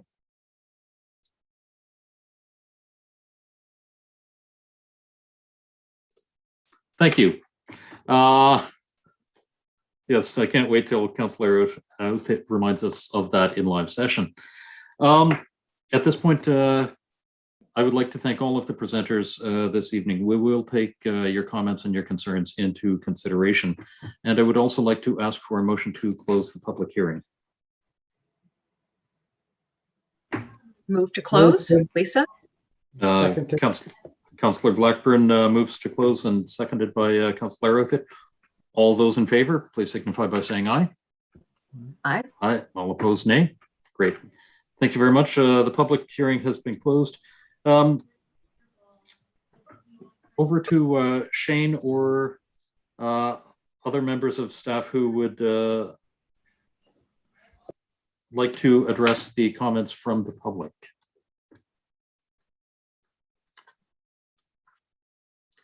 I'm wondering if you have anything to add. Thank you, Mr. Chair. Having a bit of trouble with my buttons here. Yes, I would like to address the comments. Well-reasoned discussion in the Lucasville community. Certainly, staff would like the opportunity to be able to circulate to all members of Lucasville when we have land use planning matters. It's not that we disregard anyone. It is simply a matter of, to what extent do we circulate an application, and how many people can we reasonably bring in? And resources just don't permit us to be able to circulate 1,000 people or 1,000 different residences. That's not to say that we can't do that on very specific items, but as a general practice, we don't. So what we do in the rural context is when we think we've gone far enough in a circulation, we typically double that. And then sometimes, because Crystal's quite right, all of the land use decisions have their complexities these days, we might increase that again. And so in this case, I certainly did that. It didn't extend into parts of Lucasville that would otherwise be captured. And certainly if this was, for example, a policy exercise where we were introducing policy and regulation, then that outcome or that decision might be different. Then we might have looked at distributing across the entire plan area. But in this case, it was an existing condition. It was a bus yard that had been in operation, and the staff recommendation actually limits the use. It actually restricts the use and controls the function, not only on that site, but potentially on other sites like the one across the road. So we're actually taking a more intensive situation and applying controls to it. So when we did all of that rationale, we factored all of those things and made the decision that the circulation was sufficient. And so we'll live with that. If there's an opportunity to expand this or look at other protocols, we're certainly open to discussing that at the staff level as well. Thank you. Okay. Thank you very much, Shane. I don't see any requests for questions in the chat. So what are the wishes of council? Go ahead, Councillor Daigle-Gammon. Thank you, Mr. Chair. I wasn't fast enough getting my name in the chat. It's okay. One of the things, Shane, that I found interesting as we're listening, and when we think about the unique nature of African Nova Scotian communities, and the fact that the residents that did get the notice, you know, they were tenants, they paid to the applicants. I'm just thinking that, you know, I don't know, we can go back and fix this or change this, but even in terms of going forward, that over and above just the geographic area, do we take in other context to understand where we should make sure that the public is engaged and where, and like, so for example, in this one, the spirit of the community of Lucasville is so strong, right? And the impact on their community. Like, I just see this as a very unique difference. And I'm wondering, as a go forward, even that we might consider what is like sort of unique in a context other than just the geographical nature, what is adjacent. Through you to the councillor, Mr. Chair. First, I want to clarify something. It wasn't just the Timber Trails folks that were circulated. It was the entire community up to Waterstone in behind and around. So it wasn't just the Timber Trails folks. They just happened to be within the circulation area. So I want to clarify that. The second thing is, you know, I understand, obviously, no one will dispute the uniqueness of the Lucasville community. We're not here to dispute that.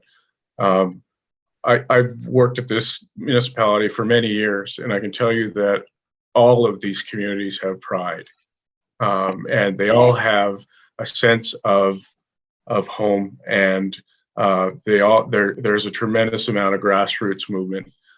So I do feel that there are appropriate times where we have to expand our horizons to look at things, and in those unique moments, if we have, for example, a change to one of the regulations that is controversial, that would have a major impact on the entirety of the plan area, I think internally staff would look at that and say, that one deserves a little closer look and a broader program, if you will, not just a one-off public information meeting, but maybe more than one. And in those instances, I think we would be comprehensive in our mail out. But for everyday applications, given the circumstances here, our standard protocol was exceeded and exceeded again. Unfortunately, we can't capture everyone. Thank you for that answer. I appreciate it.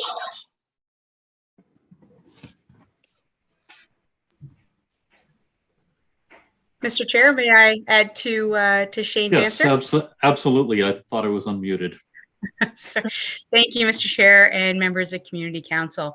I thought maybe it might be helpful for Council to hear that in terms of our legislative requirements under the Charter, we are only required to notify individuals of a public hearing in newspaper. So we have legislative requirements, but we recognize as staff that that's not reaching people the way we need to make sure people are being reached. So we do a variety of different things now to try to make sure that the community is aware of a project.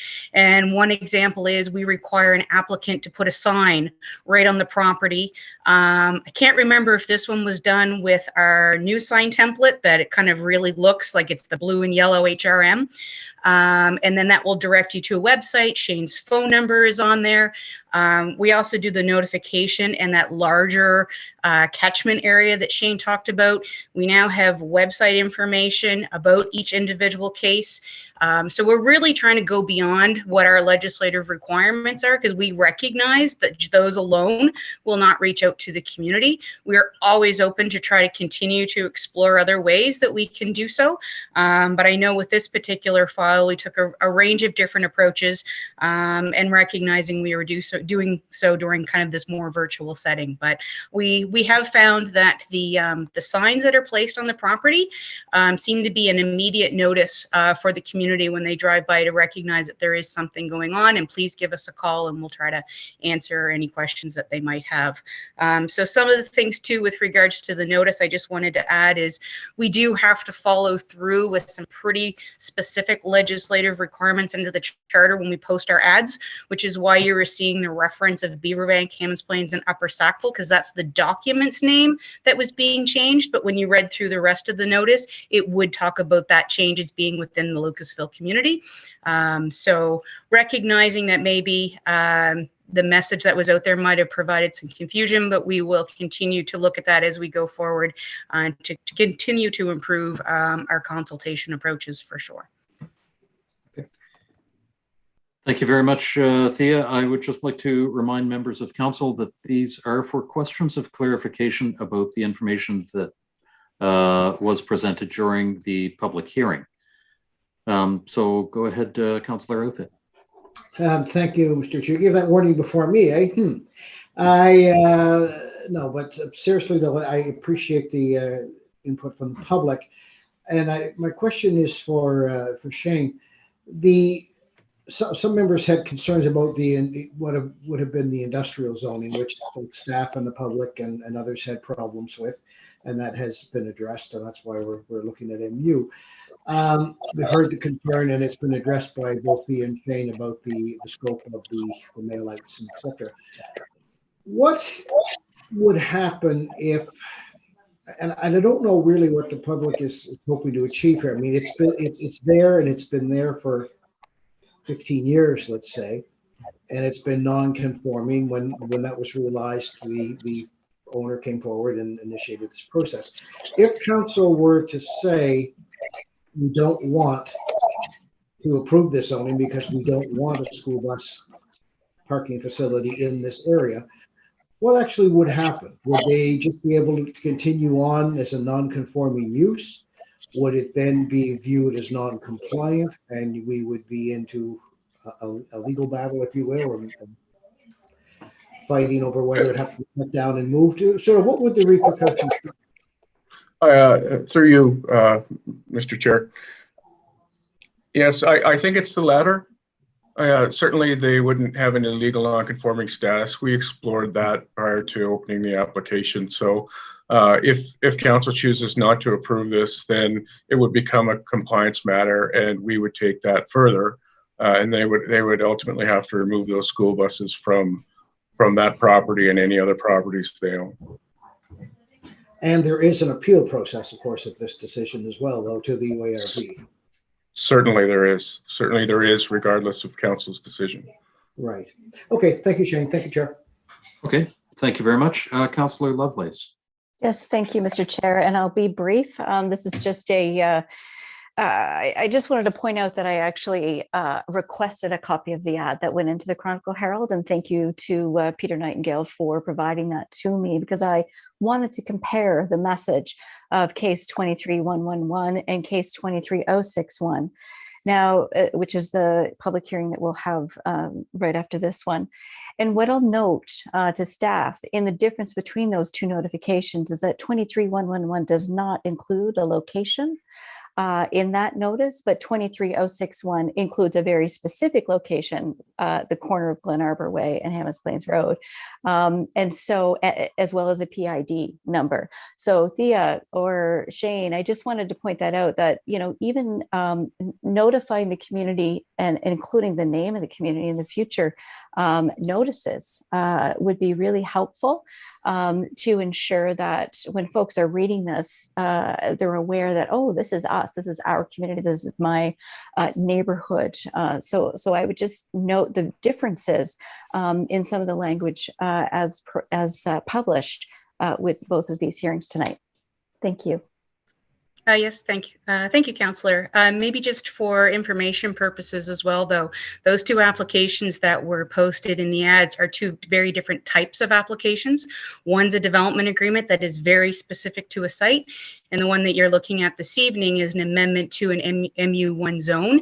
Yes, it's specific to one particular property that started it, but the overall change is for all of the zones. But I do agree that we will take a look at our ads and see if we can be a little bit clearer when we're posting them for the community. But I did want to provide the clarification that you see the different wording because they are two totally different types of planning applications and therefore require different wording. And I can totally appreciate that, but I do note that the specific hearing that we're having tonight is in regards to the PID that we're talking about in Lucasville. So that's why I raised that point. But fair point. Yes, we're talking about MU1 throughout the entire LUB. So I do understand that. But yeah, in the future, I think it's helpful for us to be as specific as possible to ensure that we're inclusive, as well as if we're concerned, you know, about involving an African Nova Scotian heritage community, that we have the opportunity to chat with the diversity and inclusion office, as you and I are doing in Upper Hammonds Plains. So thank you. I appreciate the amount of work that this takes and all that you're doing. Thank you. Thank you very much. Councillor Blackburn, you had offered to put the motion on the floor. If now is the correct time to do that, I will gladly do that, sir. Certainly seems like. Yep, go ahead. Alrighty. I move that Northwest Community Council adopt the amendment to the land use bylaw for Beaverbank, Hammonds Plains, and Upper Sackville, as set out in Attachment A of the staff report dated February 17th, 2021. I so move. I'll second that. Councillor Lovelace, thank you. Go ahead, All Councillor right. Blackburn. Thank you very, very much. And thank you all from the community who joined us this evening to express your concerns and to give us some more food for thought here. You know, certainly some things were mentioned this evening that that hadn't occurred to many of us prior to tonight, and some lessons learned for all of us. So just want to quickly go through and thank you, Shane, for breaking this all down to confirm that, yes, so this area of land is currently zoned MU1, and one of the permitted uses for MU1 is trucking and landscape. So, you know, although we are dealing with MU1 zone wide here, the PID in question is just a few, doors down from a trucking landscape business. So, this bus parking lot really isn't too much different from what is currently allowed. I think that much of the concerns that were brought forward will be mitigated by the, I would say, very strict, the restrictions that have been put in place here, the 200 feet setback, the maximum lot coverage of 25%, and the restrictions on the refueling and maintenance. That was something that was really the main concern of residents that contacted me, the potential there for gasoline and other fuels on site. So it's good to see that that's not going to happen. I would say that these restrictions will protect the community more than is what's being protected right now. And totally agree with the speaker who said that we don't want industrial uses in Lucasville. Could not agree more, which is why I asked for a review of the land uses in Lucasville, the entire community, to make sure that they accurately reflect what the community wants and what the community's vision is. And that's another staff report for another time, but just to remind folks that is definitely coming. And I think that this just adding the school bus use to the list of uses permitted under MU1 will protect the community from further industrial uses. I think Shane has covered off the notification process and why the entire community of Lucasville didn't receive letters. But I mean, basically it's a geographical thing. They put a pin on the PID in question and then just draw a circle so many kilometers or meters around it, and those are the homes that get the letters. So.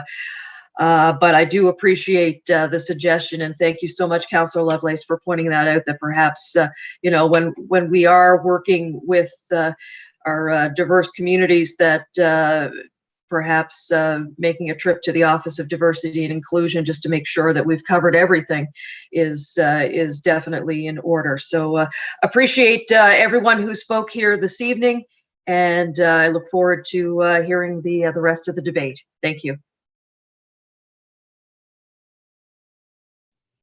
Thank you very much for that. I don't see any other requests to speak in the chat.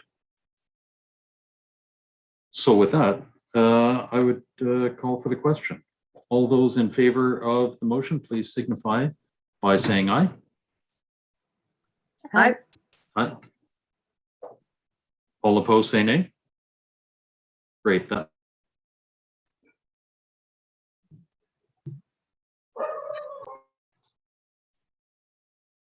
And I'm muted. Okay. Thank you very much, everyone. And we are moving on to item 10.1.2, case 23061, development agreement for an outdoor dog run at Lot 2 Glen Arbor Way, PID 41480120 in Hammonds Plains. And thank you for joining us for this public hearing today. The order of events for this public hearing will be the same one as a regular public hearing. We will start with the staff presentation, give the applicant an opportunity to present via Zoom, and then we'll go to the public hearing speakers list. As a reminder to all speakers and those watching from home, in order to have signed up as a speaker, the deadline was 4:30 p.m. on the business day prior to the hearing, which was Friday, June 11th. There are 2 speakers registered for this public hearing. So to the legislative assistant, has correspondence been received and distributed for this public hearing? Yes, Mr. Chair, there was correspondence received and circulated. Great, thank you very much. And at this point, I'd like to hand the floor to Peter Nightingale for the staff presentation. And Peter, we can see your screen. Although we can't hear you.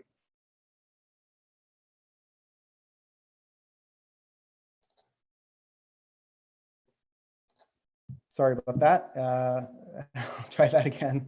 Thank you very much once again, Mr. Chair. Again, I'm Peter Nightingale. I'm a planner with the Rural Policy and Planning Applications team here at HRM. And this evening, I'm here with regards to the public hearing for case 23061, which is a development agreement application for an outdoor dog run in Hammonds Plains. This application has been made by Tier 2 Properties on behalf of the property owner, and the site in question is at the corner of Hammonds Plains Road and Glen Arbor Way. An indoor dog kennel is permitted as of right in the C4 zone, but an outdoor portion of a dog kennel requires a development agreement. So that specifically is what's triggering the requirement for development agreement this evening. This is a site plan showing the location of the property. Glen Arbor Way is off of Hammonds Plains Road, and it's just between Pockwalk Road and Lucasville Road. And the image on right more specifically shows the boundaries of the subject property outlined in red. These are some street view images of the site, viewed on the left from Hammonds Plains Road and on the right from Glen Arbor Way. The yellow arrow indicates the approximate location of the outdoor dog run, which would be behind a proposed commercial building, which would be developed as of right in the C4 zone. This property is regulated under the Municipal Planning Strategy and Land Use Bylaw for Beaverbank, Hammonds Plains, and Upper Sackville. The property is within the C4 Highway Commercial Zone and the Mixed Use B designation. The existing use of the property is a vacant lot. This proposed development is enabled by policy P26A of the MPS, which allows council to consider kennels by development agreement. And as I've mentioned, since an indoor kennel is already permitted in the C4 zone, it's only the outdoor dog run that requires the development agreement. So this is a site plan showing the proposal and the location of the dog run on the lot. The blue area, the large rectangle, is a proposed commercial building, which would be developed as of right in the C4 zone, along with an indoor kennel, which can be permitted in the C4 zone already. And the red area behind that shows the proposed location of the fenced outdoor dog run. The green area at the top is showing a required tree retention area, and the green area at the bottom is showing a required landscaped berm that would be installed. These elements are required under the proposed development agreement as a way of mitigating the visual impact and also the noise transmission from this land use on adjacent properties. And additionally, there is an existing treed area on the adjacent property that provides more separation from the adjacent land uses. The applicant, or sorry, the property owner actually owns 3 properties in this area. The existing commercial plaza on the corner of Glen Arbor Way and Hammonds Plains Road, as well as the 2 lots in behind. And so they would, that area of that existing lot is also under their control. As mentioned, the property is designated mixed use B under the MPS.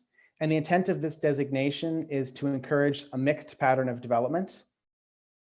It encourages rural residential, community facility, and smaller commercial operations to serve a growing residential area. And light industrial and resource development can also be considered in this designation. Commercial development in this area serves a regional market as well as a local market because the Hammonds Plains Road is an important commuter route as well. So getting into more detail about policy P26A, which enables council to consider this outdoor dog run, there are several criteria attached to this policy that must be satisfied in order for a development agreement to be permitted of this type. And I'll just go through those point by point. So the first criteria is that the property cannot be in a residential zone, which it is not. It's in a C4 highway commercial zone. The policy speaks to the use being compatible with the surrounding area. So the surrounding area here consists of a range of zones, including commercial zones, mixed use zones, industrial, commercial facility, a wide range of zoning in this area. And the land uses that are around this are also quite diverse. There are commercial buildings and plazas, there are industrial uses, office uses, there's a fire station, there are certainly residential uses, and there's a community center and a park nearby as well. So quite a variety of different land uses already in this area. The nearest residential dwelling is approximately 50 meters south of the subject property. And in order to further reduce land use conflict between the outdoor dog run and the adjacent properties, the proposed development agreement includes requirements for fencing around the outdoor dog run, solid fence at least 6 feet tall, and the landscaping and buffering that I mentioned previously to reduce noise transmission. Policy also considers that there should be limits placed on the number of dogs that can be permitted. And in this proposed development agreement, the limit is 30 dogs during the day with reduced number of dogs during the evening and overnight periods. The policy states that there should be sufficient off-street parking for the use. In this case, parking will be required based on the square footage of the commercial building under the land use bylaw. As that can already proceed as of right, we don't feel that simply adding a fenced area for a use that's already permitted would create a need for any additional parking beyond what the land use bylaw requires. And a fenced area and setback a minimum of 20 feet from property lines is required. So the proposal exceeds this setback and also requires fencing, tree buffers, and setback from property lines. So continuing on with this same policy, it speaks to the hours of operation of the business. The outdoor dog run under the proposed development agreement is restricted outside of normal business hours, and I'll give you more details on the specifics of that in a few more slides. G says the collection, storage, and disposal of animal waste shall be considered.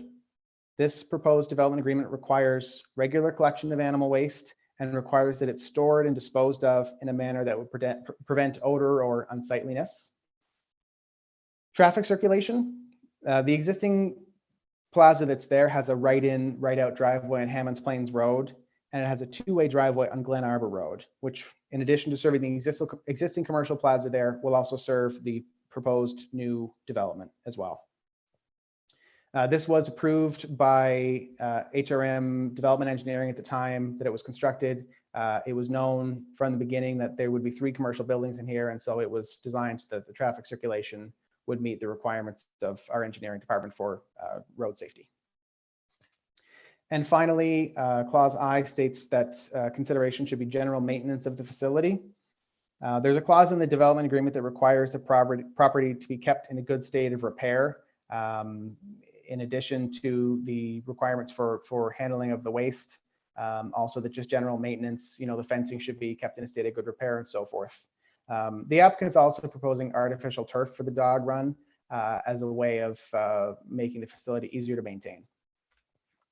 So this policy evaluation is based only on the outdoor dog run. I just want to clarify that because the remainder of the commercial plaza and the indoor dog run are already permitted as of right by the zoning. So the level of public engagement that we completed for this proposal was consultation. We achieved this through the HRM website where we posted a page about this planning application. There were mail out notifications to property owners and residents in the vicinity. We ran newspaper ads and there was signage posted on the site advising people of the application. Some of the highlights of the feedback we heard from the community included concern about noise from barking dogs. There was concern that there was not enough of a buffer between the area that the dogs would be and the adjacent properties. There were concerns that rats and other vermin would be attracted to the area because of the animal waste. And finally, that there were already enough dog daycares in the area and that this commercial space could be put to better use for other businesses. In total, for this application, we sent notifications to 53 residents and property owners in the area. And we received 7 emails or phone calls from residents asking questions or providing feedback or raising concern about the proposal. The web page for this application was viewed a total of 684 times from the time that it was originally posted last year up until late last week when I pulled the numbers on that. So the original application that was made by the applicant differed slightly from what is being presented here this evening. It was originally on an adjacent lot and was in very close proximity to the rear property line. The red area circled here on the map shows the original proposed location. And it was only about 30 meters from the nearest dwelling with very little space to provide any kind of a buffer or landscape separation. The Northwest Planning Advisory Committee recommended refusal of this application, citing concerns that the development was not a good fit for the neighborhood and that it would interfere with the abutting owners' quiet enjoyment of their properties, which the committee felt could not be mitigated. Now, this was actually a bit of a unique application because, as I mentioned, the property owner actually owns 3 properties in this area. So, while the committee felt that those concerns could not be mitigated in that property, the developer actually proposed moving it to a different property that they own in that same cluster of properties. So in response to the feedback from the public and the negative recommendation from PAC, the applicant came in with a revised proposal that moved the dog run to an adjacent lot. And with this new location, the distance between the dog run and the nearest dwelling increased to approximately 60 meters. So the area in red is showing the original location of the outdoor dog run, and the area in blue is showing the new proposed location. Relocating the dog run to this adjacent property allowed the applicant to increase the size of the dog run from just over 4,500 square feet to 10,000 square feet, but they did not increase the number of dogs that were proposed to be using the site, just provided a larger area for them to run around. So it still remains at 30 dogs as it was under the original proposal. They've also added a 4-foot tall landscape berm to the south of the dog run and a tree retention area to the north of the dog run, which are shown here in green. So since these changes represented a fairly substantial change to the proposal, staff actually went back to Northwest's Planning Advisory Committee a second time to present the revised proposal. And this time, Northwest Planning Advisory Committee recommended approval of the revised proposal, stating that consideration should be given to hours of operation, tree buffers, limits on the number of dogs, berms, and limiting the number of dogs allowed outside to 2 between the hours of 9 p.m. and 7 a.m. And all of these items that were raised by the committee have been incorporated into the proposed development agreement. So in summary, this application is for an outdoor dog run. I've mentioned several times the indoor kennel is already permitted under the C4 zone. The outdoor fenced area will be 10,000 square feet with limits placed on the number of dogs allowed to use the space based on the time of day. So between 7 a.m. and 7 p.m., they'd be able to use the outdoor dog run for 30 dogs within that space. And then from 7 p.m. to 9 p.m., that's reduced to 15 dogs. And then overnight from 9 p.m. to 7 a.m., they would be limited to only 2 dogs at a time using the outdoor dog run. And this would be for a limited duration as needed. It's not intended that the dogs would be out running around in the middle of the night, but that, if the dogs need to do their business in the middle of the night, they can have 2 out there at one time for limited trips as needed. This proposal includes requirements to mitigate the impact on nearby property owners, including a minimum 6-foot opaque fence, tree retention areas, and a landscaped berm. And although it falls outside the scope of the development agreement, the property would be subject to the animal bylaw, which prohibits anyone from allowing an animal to make noise excessively at any time. For dogs, this means barking or howling repeatedly for a period of 20 minutes. And the development agreement does allow for non-substantive changes to be made by a resolution of council without requiring a formal public hearing. In this case, the only non-substantive changes permitted under the DA would be the granting of a time extension for either the commencement date of the development or the completion date. So should council approve this application this evening, there will be a 14-day appeal period during which members of the public can appeal council's decision to the Nova Scotia Utility and Review Board if they feel council's decision was not reasonably consistent with policy. Once all appeals are dealt with, or if no appeals are received, then the DA would be signed by the municipality and the property owner and registered against the property at the land registration office. Once the document is signed and registered, the applicant would be able to apply for permits. So it is staff's recommendation that the proposal for an outdoor dog run is reasonably consistent with the applicable policies, and therefore staff recommend that the Northwest Community Council approve the proposed development agreement as set out in attachment A of the staff report dated March 29th, 2021. Thank you very much, and I'd be happy to answer any questions anyone may have. Thank you very much, Peter. I would like the indulgence of the Community Council for a slightly different matter for just a couple of minutes. We are running a little bit late this evening. We had anticipated a certain amount of time, and we had a more fulsome discussion than we had anticipated. And so one of the items under consideration this evening is item 13.1.4, staff presentation, the Draft Regional Center Secondary MPS. And I'm wondering if council would be interested in deferring this either until the July meeting, which is extremely heavy, or until a special meeting of the Northwest Community Council, whichever seems to make more sense. But at this point, I'm just simply wondering if council would be interested in deferring it from this evening. Mr. Chair, it's Tim. I'm happy to move that we defer to a special meeting. Yeah. To a special meeting, or to the July meeting? I thought you said the July meeting was rather heavy, but if you, I leave it to your discretion when you're going through a generative review, then I could say July or a special meeting. Thank you very much. Mr. Chair, if I could, I'm just wondering, I see in my calendar, maybe the clerk's office can help me with this, that actually on this Thursday night, the 17th, we have Northwest Community Council, if required, already booked in our calendars. I don't know if that is an anomaly that just popped up on mine, or maybe the clerk's office can help out with that, but through you, Mr. Chair, to the councillor. I noticed that today as well, and it is an anomaly for me. I don't know how you're there. Given our rules of procedure, I don't think that we could schedule a meeting for Thursday because we don't have sufficient notice, sufficient time to provide notice publicly for a Thursday meeting. So that date wouldn't work. No, and I don't know how that ended up in my calendar, and I thank you for the clarification. It wouldn't be the first time that something's popped up in my calendar that I didn't know about it until the day of. So I just wanted to make sure that there was a home for that calendar invite. Thank you. Thank you very much.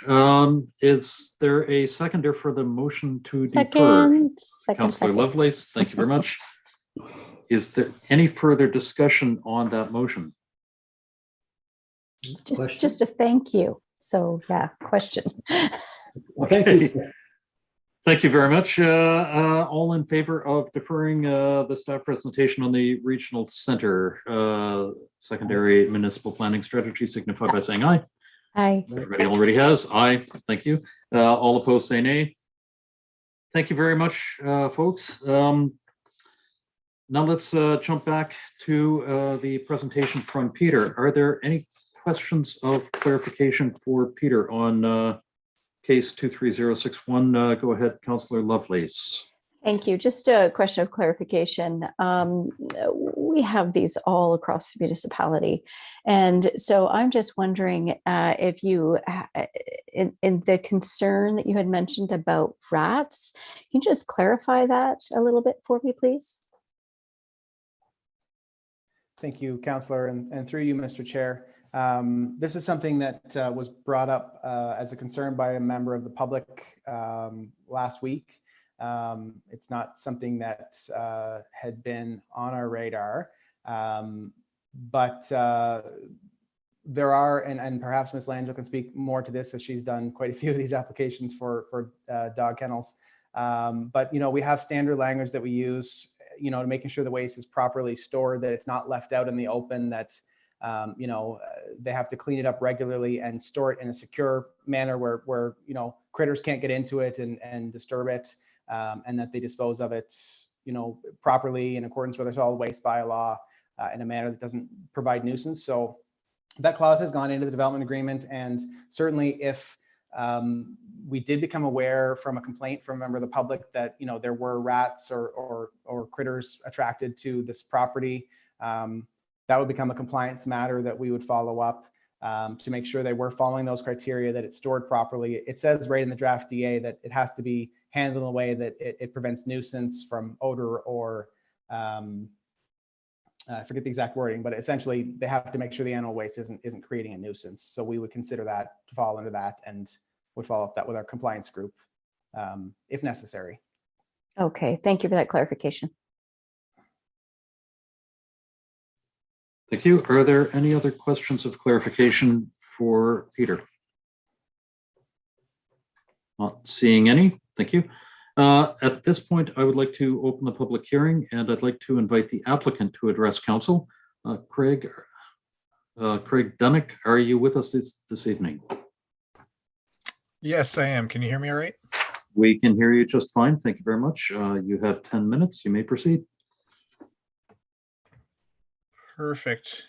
I sent my presentation in there, if we could pull that up. Or else I'm happy to share my screen if that's easier. Hi, Craig. Just give me one moment, please. I'll be right. Yep, no problem. Yeah.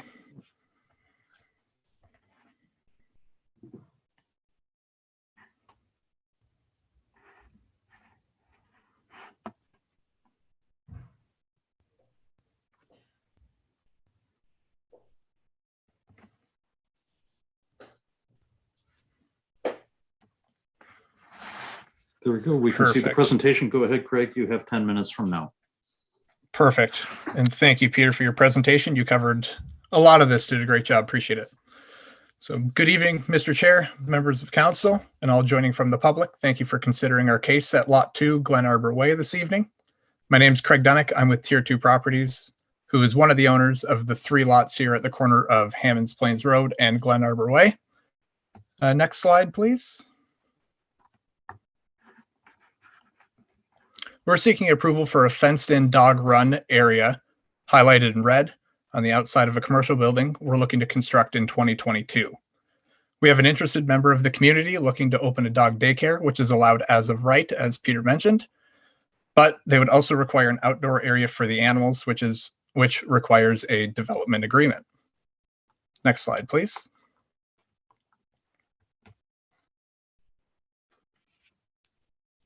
Our initial proposal in November 2020 was situated on Lot 1, Glen Arbor Way, as shown here and as shown on Peter's presentation. We initially chose Lot 1 for the building because of the better visual lines to the storefronts from both Glen Arbor Way and Hammonds Plains Road. And it was also a more cost-effective build, considering it was the same design as the initial building on the other side of the property. Also, the developers didn't have to move any sanitary mains as seen running through the middle of this property. Next slide, please.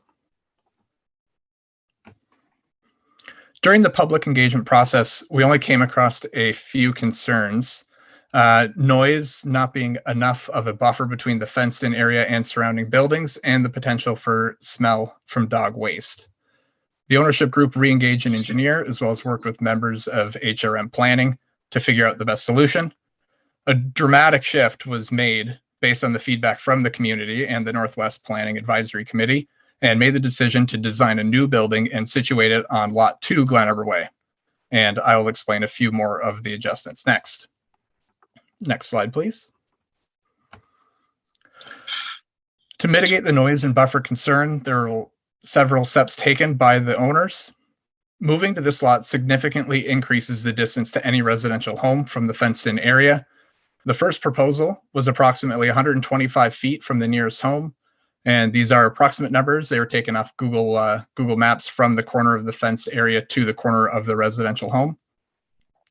This adjustment, now moving it to Lot 2, Glen Arbor Way, is over 205 feet to the nearest home. And most of that fenced-in area is blocked by an existing warehouse, as you can see on this slide here, and also an existing garage. Additionally, there will be a 6-foot solid fence. We'll also be constructing a landscape buffer to reduce the noise even more. The landscape buffer will be developed from any earth extracted from the property when constructing this next building. If you compare this to other fenced-in dog runs in the area, up the road on Hammonds Plains Road, there's approximately 115 feet with no buffer besides a short chain link fence. And in Bedford, there's approximately 175 feet from the fenced-in area to the nearest resident, with a few trees between the fenced-in area and the neighboring building. Our proposal is now over 205 feet with a solid fence and a landscape buffer. Number 2, on the north side of the lot, you'll see the tree retention area that Peter laid out in his presentation. Leaving all the trees in this area will significantly reduce any noise to the few lots that you can see to the north of these 3 properties. Number 3, have increased the size of the fenced-in area and not increase the number of dogs that can be outside at one time. Giving the dogs more square footage per dog was designed to limit potential conflict areas and therefore reducing noise. Number 4, have implemented strict hours of operation for when the dogs can be outside. During normal business hours, there'll be a maximum of 30 dogs. And during the later evening and overnight hours, there'll be very strict restrictions limiting the dogs. And just because there's a maximum number of dogs allowed during these times does not mean that it's going to be that many for that period of time all day. It will likely be significantly less than the maximum, but will definitely vary depending on the season, depending on the weather, depending on a lot of things. And number 5, the potential operators have designed a 2-zoned fenced area. The proposed fenced area will be divided into 2 main sections. The dogs won't be able to see through to the other section. The first section will be designated for smaller dogs and the other area for larger dogs. Again, this is another way designed to reduce conflict. The operators were also planning to build timeout isolation areas where the noisy dogs can be isolated from other dogs until they settle down. This outdoor area will be supervised at all times, so any dog starting to get riled up will be removed from this area and moved into isolation until they settle down. Regarding the concern for cleanliness, the outdoor fence area will be constructed with a turf surface. This area will be constantly monitored by staff. Any hard waste will be picked up as soon as it's noticed and disposed of in an odor-proof bin. Additionally, the surface will be sprayed down nightly, washing any remaining odors off the mat. The goal of this facility is not a low-end, high-quantity facility, but it's designed to be the best in the area. High-class, strict operators, high attention to detail when it comes to cleaning, quality of the space, and noise. Wise words from the future operators. The goal is to run a successful business, and you don't become successful by having noisy animals and making your neighbors not like you. In conclusion, the ownership group has made significant adjustments to their initial proposal, listening to the suggestions of the community as well as the Northwest Planning Advisory Committee. We believe we have truly gone above and beyond to deliver a proposal that mitigates any concerns that may come up. The approval of this proposal will spark a new commercial building in this community that will help increase services, support small business, and provide more jobs to the area. Thank you for considering our case this evening, and I'm happy to answer any questions. Thank you very much for that. At this point, I would invite any members of council to indicate that they would like to ask any questions of clarification of the presenter in the chat. Go ahead, Councillor Lovelace. Thank you, Mr. Chair. Thank you so much, Craig, for this presentation. And thank you, Peter, as well, for your thorough presentation. I just have one question, and I didn't see this addressed in the report. I'm wondering what happens to the runoff. And I understand nightly, that turf is cleaned down, and that during the day and while it's being used, that solid waste is being picked up. But can you explain, please, what happens with the water runoff when you're cleaning that turf? I appreciate that. Thank you. Yeah, absolutely. So there will naturally be runoff when they're spraying things against the fence. But the operators do plan to have a type of drainage system in the center of the mat. So some of it will be included in the unit's drainage, but there will naturally be some runoff, but we think that's going to be minimal.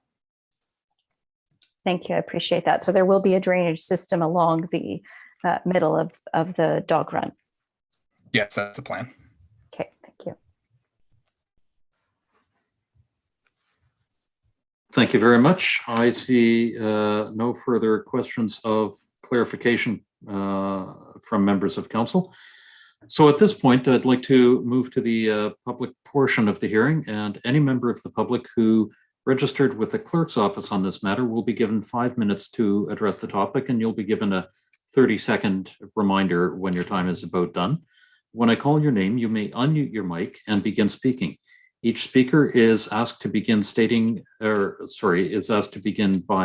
stating your name and the name of the community in which you reside for the record. Please keep your comments respectful, on topic, and directed to the chair. Once you've finished your comments and answering any questions of clarification, please leave the Zoom meeting and watch the rest of the meeting using the webcast. And the link is available on halifax.ca. If you're using a telephone instead of Zoom to participate, please make sure your webcast or TV broadcast is muted and that you're listening using your phone. When you hear your name announced, please press *6 to unmute. You'll hear an announcement say that you're no longer muted. Once you've finished your comments and answering any questions of clarification, please again hang up your phone and watch the rest of the meeting via the webcast. The two speakers this evening are Reggie Stallard Jr. and Charlene Muldoon. Reggie, are you with us? I see you there. Yes, I am. Good Beautiful. evening. Good evening, Reggie. You may proceed. You have 5 minutes. Thank you, councilors, Mr. Chair. We are now abutted this property, and I'd just like to clarify one thing right away. It was just said that we were a warehouse. We are not. We are a retail store. We are now closer to this dog run than anybody else. I have visited a dog run in Burnside. The same, basically does the same thing as here. It has a 25-foot treed green space around it. It has a 15-foot of grass before it reaches the road. And I have drove by this and listened to the sounds and the noise from these dogs. This is not as rosy as this gentleman is making this sound. We are also a retail property here. It says that this developer has done everything he can do to reduce noise. All he has done is move it around. He has now doubled the size of the dog run. Had he left the dog run at the size it was, he could be 65 to 70 feet farther from us than what he is with it now. Our neighbors in the back were given a 20-foot buffer of trees, and then they were still apparently about 200 feet from some residents and 75 feet from another one. This has been moved right up into our backyard, a building turned beside us, so the only noise reduction is to the tenants that they have now, because it's going to be muffled by this new building. It's right in behind us. We are only being afforded a 4-foot ground of ground. That's it, with vegetation growth according to the developer. This is ridiculous. You know, my people work here. This is not a warehouse. We have our offices and our conference room at the rear of this building, which is now abutted right up against this. I would think that my people would deserve as much a thought and buffer as in the first development at the rear. This is just the noise from this is just unreal. I've drove by, I've stopped, I've listened. I just don't get it. This just is not acceptable. I'll tell you that. The noise level from this is not. I don't feel this is a place for this. I'm just absolutely blows my mind when I drive by this. And as I say, the one in Dartmouth's got a 25-foot full-grown tree buffer in front of it, and we're being given a 4-foot mound of ground with vegetation growth on it. That's unacceptable. Just absolutely unacceptable. And my residence is next door. You know, this appears to be a 7-day-a-week operation. There's no break from it. And we just feel in this location, this is just not acceptable. Not acceptable. I'll sign out at that. Okay. Thank you very much, Reggie. I'm wondering if there are any questions from Reggie about his presentation. Go ahead, Councillor Lovelace. Thank you, Mr. Chair. Thank you, Reggie, for being here this evening. I think I saw your mom back there as well. So yeah. good to see both of you tonight. I'm just wondering, Reggie, if there was more of a mitigation, such as a 6-foot fence, for example, a solid fence like they're doing on the other side, do you see that as acceptable rather than a vegetation, the 4-foot No, berm? the one in Burnside has that. They have the same thing with the growth, with the trees, and then the noise from it is just it's just unbearable. So you're saying that the fence, they have that fence, and that's what you saw. Yes. Okay. Matter of fact, the tree growth is so full that you can't even really see their facility. And how many dogs were there? I'm not sure, dear, because but there was a significant amount of them. But I Yeah. wouldn't say Okay. going to be here. And did you have an opportunity, Reggie, to see this in the very beginning? No, I see didn't. Dear. the Unfortunately, initial proposal? We did not get that notification in the mail for some reason. Okay. Okay. Thank you, Reggie. Thank you. Okay. Thank you very much. I don't see any further questions of clarification. So thank you very much, Reggie. We will take your comments into consideration. Thank you. Charlene Muldoon, are you with us this evening? I see you here. Yes, I am. Beautiful. Thank you very much, and we can hear you. Please proceed. You have 5 minutes. Thank you to the councillors and to the chairperson. I would just like to make a comment. I recently moved here. I just moved here in October. Well, to this present place where I'm at. My backyard will be, my house will be very close to this area. Not as close as what Reggie is, but still my backyard.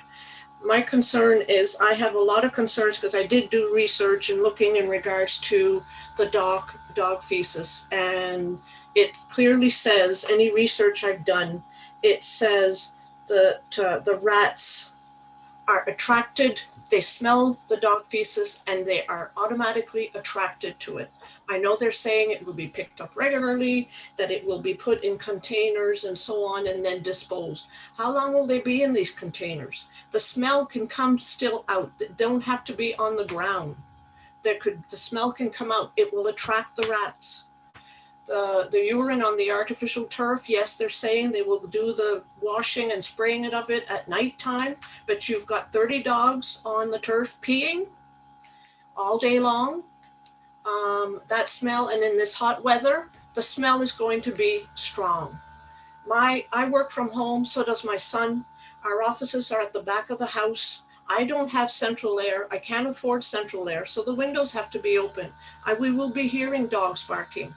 And when they say that dogs are only allowed to bark and will be controlled, like it's up to a 20-minute period. So what will they do? Put 15 dogs outside and they will bark loud as can be, and after 20 minutes bring those in, punish them, put time out, then put another 15 dogs out and let them bark again another 20 minutes. That comes to 40 minutes. I love dogs. I've owned dogs.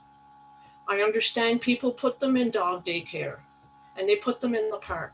But it's the other thing is I was reading today about the comments from the previous meeting, and that where people said their concern was there's already 5 of these dog parks and so on, dog daycares in the area, small businesses. Everybody's struggling to keep their jobs, to keep their business going. So many people are. And then adding another one, it's taking away business from the businesses that have been in Hammonds Plains for a while. I don't know. I'm just and you look at the plans that Mr. Nightingale or the guy, sorry, from the company, and when he showed the picture, and there was this large green space now at the back that they're making that bigger to protect the noise level to the houses in Glen Arbor. But where they're putting it now, the green space that they showed is this tiny little section for us here on Hammonds Plains Road. It's not fair. So, thank you.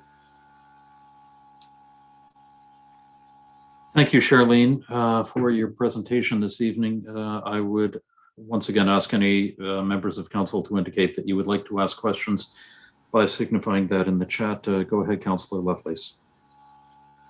Thank you, Mr. Chair. Thank you, Charlene, for coming this evening to speak with us. I really appreciate that. And I do appreciate the opportunity that you and I had to speak the other day as well.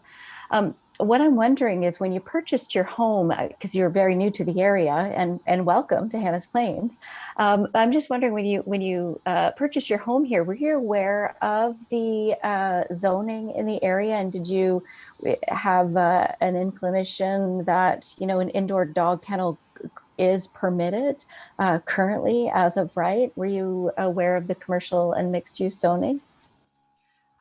Sorry, I guess I missed, I may have stated it wrong. I am renting, I don't own. I owned a home already. I lived in Hammond's Plains for 17 years. Sorry, not, yes, I did not know anything about this proposed even from before. So where I'm renting, it's in my backyard. I can appreciate that, and thank you for that. If I'm renting and don't own, I felt that I had, that I wanted to express my concerns. I can absolutely appreciate that. Thank you, Pamela, for talking to me the other day. Yes, no problem at all, Charlene. And so I just wanted to ask you the same question I asked Reggie with regards to more of a fencing area that would, you know, a solid fence that would separate that property. And I'm just wondering if you feel that that would be more, you know, extensive rather than a 4-foot berm. Well, if it does get approved, something's going to have to be done. But when you look at the pictures of the map of what they're showing, this is sitting right on the back of Reggie's business and his home. And there's not much distance from where that line is to what it shows those buildings in that map.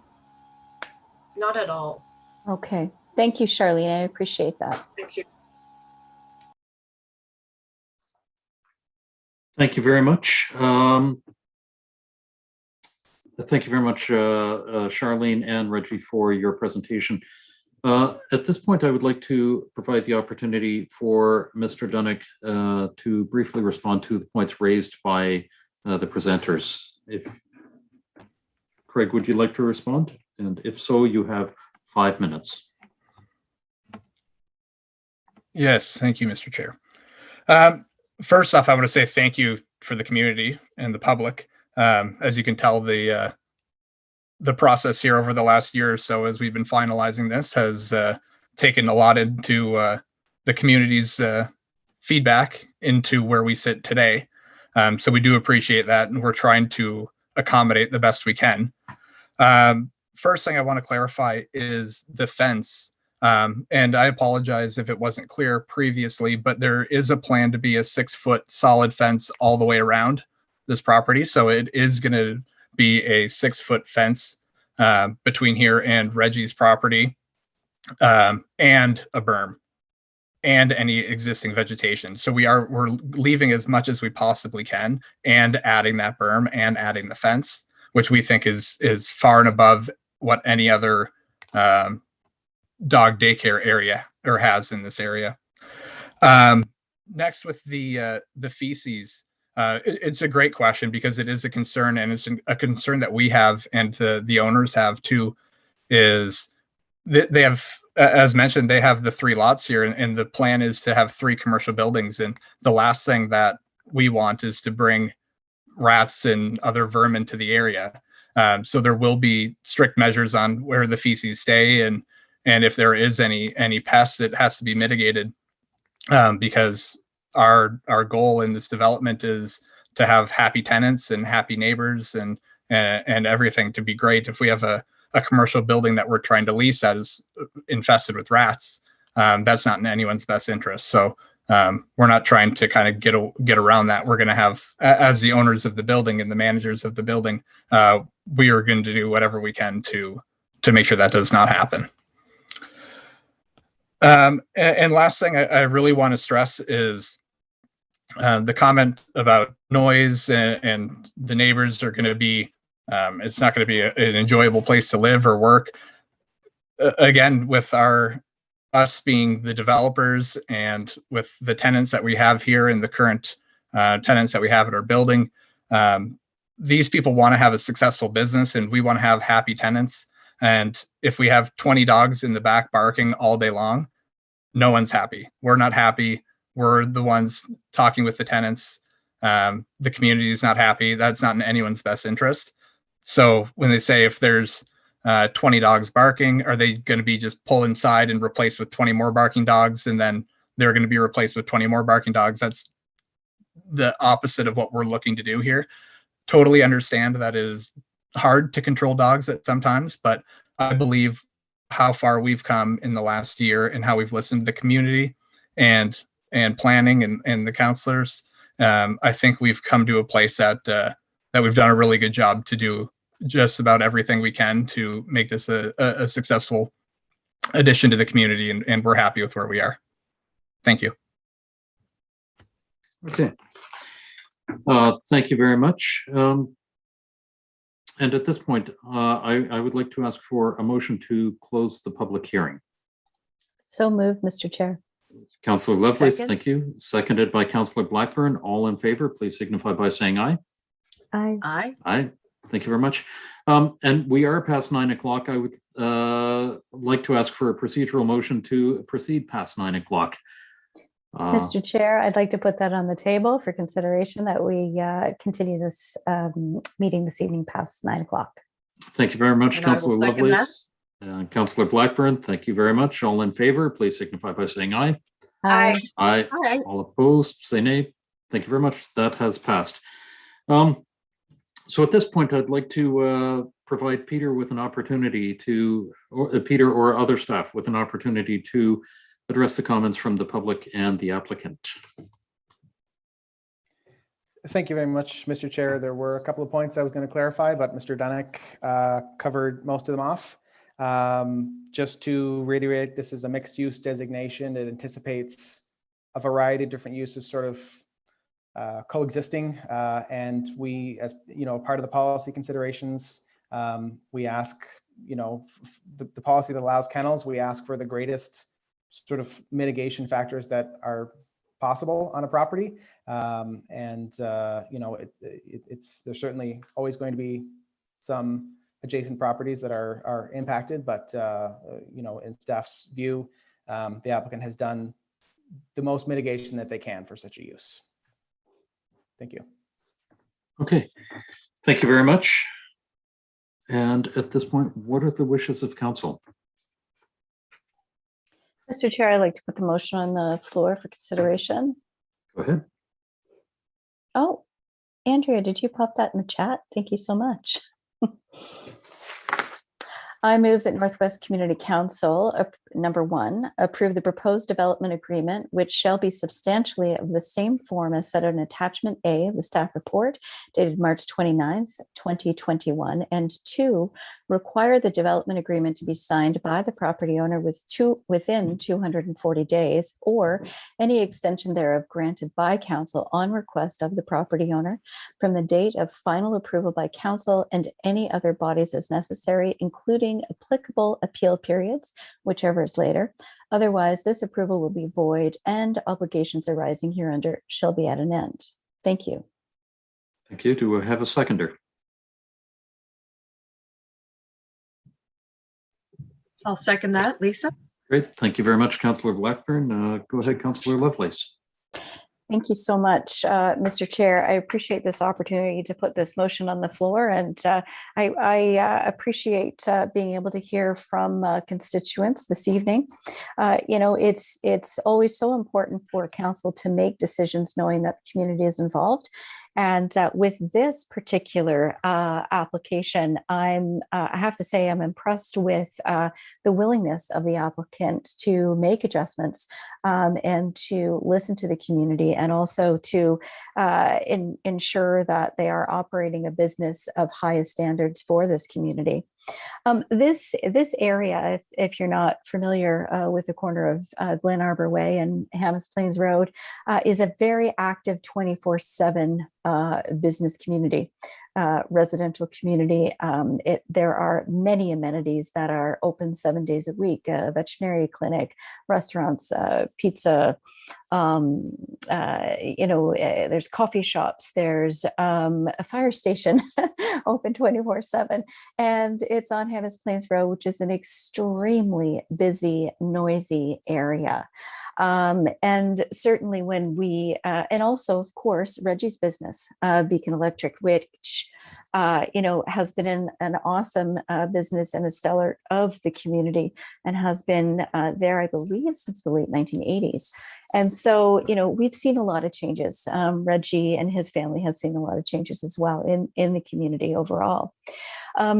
The original, I remember actually being on Northwest Planning Advisory Committee in the early days of this retail and commercial development, and seeing how this corner of Glen Arbor Way and Hammond's Plains Road has developed over the years is quite significant. This, I think, having a dog kennel inside the building, which is permitted as of right now, if that business moved forward, it would mean having people walking along Hammond's Plains Road over across to Melvin's walking trail, which is just across the road, as well as, taking the dogs walking along the road. By having an outdoor run area, it means that the dogs are contained in that one area. And certainly as someone who uses doggy daycares quite regularly with my pooch, I can tell you that we're not overrun with doggy daycares in the Hammond's Plains, Bedford, Upper Tantallon, St. Margaret's Bay area. And so, I'm in agreement that this actually is a good area, a good location for this dog run. I am concerned, of course, about the noise and what that does to the neighboring community, but I am quite satisfied with the applicant's presentation and the willingness of the applicant to run a business that services the community in a positive way. And, knowing that the veterinarian clinic is on the other side of the parking lot right there, and having an ease of, services right there for the community to take care of their dogs. I feel that the applicant has done everything that they can to mitigate the concerns, and the noise bylaw is something that I think we will have to continue to talk about at council with regards to dogs barking and regards to noisy mufflers on the street, and those racing vehicles and so on Hammond's Plains Road. But I'm looking forward to hearing from the other folks, my other council colleagues, to hear what you have to say. And thank you, Mr. Chair, for this opportunity. Great. Thank you very much, Councillor Lovelace. For any other members of council, please signify in the chat if you have any questions. And at this point, I don't see any movement towards that. All right. Question? The question has been called. All in favor of the motion, please signify by saying aye. Aye. Aye. All opposed, say nay. And the motion has passed. Thank you very much, everybody. Just to put us back on the agenda, and thank you very much to Peter for bringing both of those presentations forward this evening. Just to put us back on the agenda, we are at 10.2, variance appeal hearings, and there are none. We have gone through correspondence, petitions, and presentations. Item 12 is information items brought forward, and there are none. We have heard 13.1.1 and 13.1.2. So the next item on the agenda is 13.1.3, case 22980, development agreement for 112 Ledgegate Lane in Bedford. Jamie Ellen, I see you on the screen. Thank you, Mr. Chair. I do have a presentation if you would like it. However, I can give a brief description of what this application relates to. Maybe you can make a decision after you hear a little bit. So this is an application for a substantive amendment to an existing comprehensive development agreement. The DA relates to sub-area 5 in West Bedford. So this DA currently permits 2 apartment buildings on this site on Ledgegate Lane, which is off Amesbury Gate. The applicant is requesting 2 things. They would like to change the permitted uses to permit one apartment building to continue, and also to substitute townhouse development for the other apartment building. And the second change, they're requesting some changes to the design requirements that are currently in the development agreement. So they would like to decrease the minimum width of the townhouse units from 20 feet to 16 feet, and also remove the requirement that each townhouse have its own driveway and garage. So those are the 2 changes that they're requesting to change the use, so that the permitted use would be 1 apartment building that's permitted already, and also to substitute the townhouses for the apartment building that's permitted there already. And also the few design requirements changes to those that are currently required by the development agreement. So this is a first reading, and we're asking that the Community Council set the matter over for a public hearing. Thank you very much for that description. Would any members of council like the presentation that Jamie Ellen has mentioned?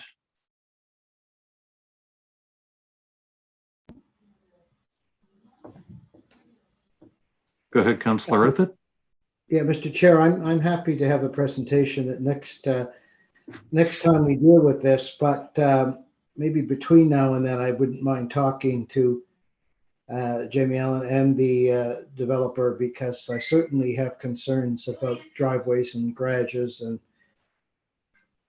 the width of the buildings. And of course, if you've ever been on Transom and you know what it's like in the winter there, trying to find anywhere to put snow removal, etc.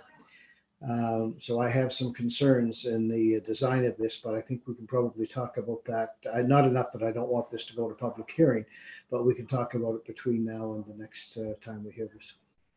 So I'm happy to put this on the floor for discussion at a future date. Thank you. Please do. And the motion is that Northwest Community Council give notice of motion to consider the proposed amending development agreement as set out in attachment A of the staff report dated May 6, 2021, to amend the existing development agreement to substitute an approved multiple unit dwelling with townhouses and schedule a public hearing. So moved. Seconded. Thank you. Seconded by Councillor Lovelace. Thank you very much. Go ahead, Councillor Earthett. And for any other members of council, please indicate that you would like to ask any questions by putting that in the chat. I'm fine with my comments that I've made, Mr. Chair. Okay, thank you very much. I do have a couple of other questions since nobody else has indicated that in the chat. I'm curious about the reduced width. I'm wondering how many other places we have where there is a 16-foot wide dwelling unit, and how is that reduced width accommodated? Are the houses going to be higher, or are they going to be deeper into the lot, or are they just going to have a smaller amount of floor space? So, Mr. Chair, we don't have a whole lot of information on the specific design of the townhouses. So because all of these townhouses and the other apartment building would all be constructed on one lot, we don't have any information on what the lot, there wouldn't be any specific lot standards or lot requirements. So really it would be up to the developer to determine how deep these townhouse units would be. I would assume that they would be a little bit deeper, but I haven't received that information from the applicant. Okay, thank you. And parking. Parking is always an issue. And I'm just wondering how much parking will be available for the residents and how much would be available for the guests of those residents in either the townhouse or in the multi-unit. So the development agreement actually has parking requirements already, okay. And any apartment buildings that are constructed will have to follow the requirements that are in the development agreement, including this new townhouse development. So sometimes what we see is when we have these reduced front townhouses is parking becomes quite a challenge. This applicant is proposing a separate communal parking lot adjacent to the townhouse development. So on-street parking wouldn't be as intense as this can sometimes be if there's no driveway or garage. So the parking requirements would be the same for this as are currently required by the development agreement. Okay.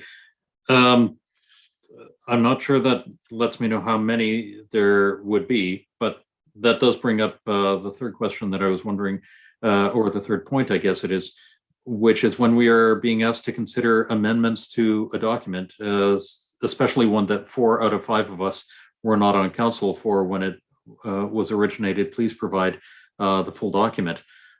But back to, just curious how much parking there would be. So I'm not sure offhand, but I can certainly look that up. I believe it's 1.5 per unit. But like I say, if you give me a minute here, I can look up exactly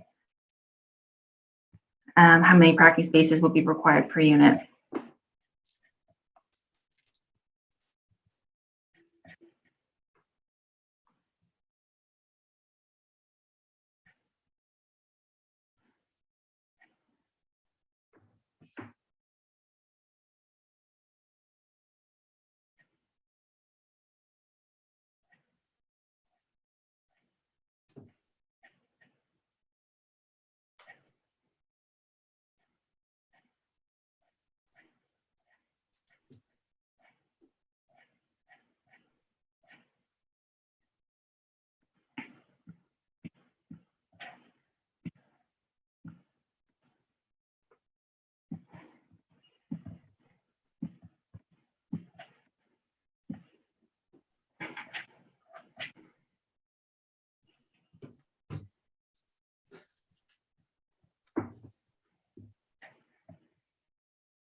Hi, Thea. Hi, Mr. Chair. I'm just wondering if it might be helpful, we can kind of make a note of that particular question that you've raised, and we can be sure that during the public hearing, Jamie Ellen can kind of present the details that you have with regards to parking.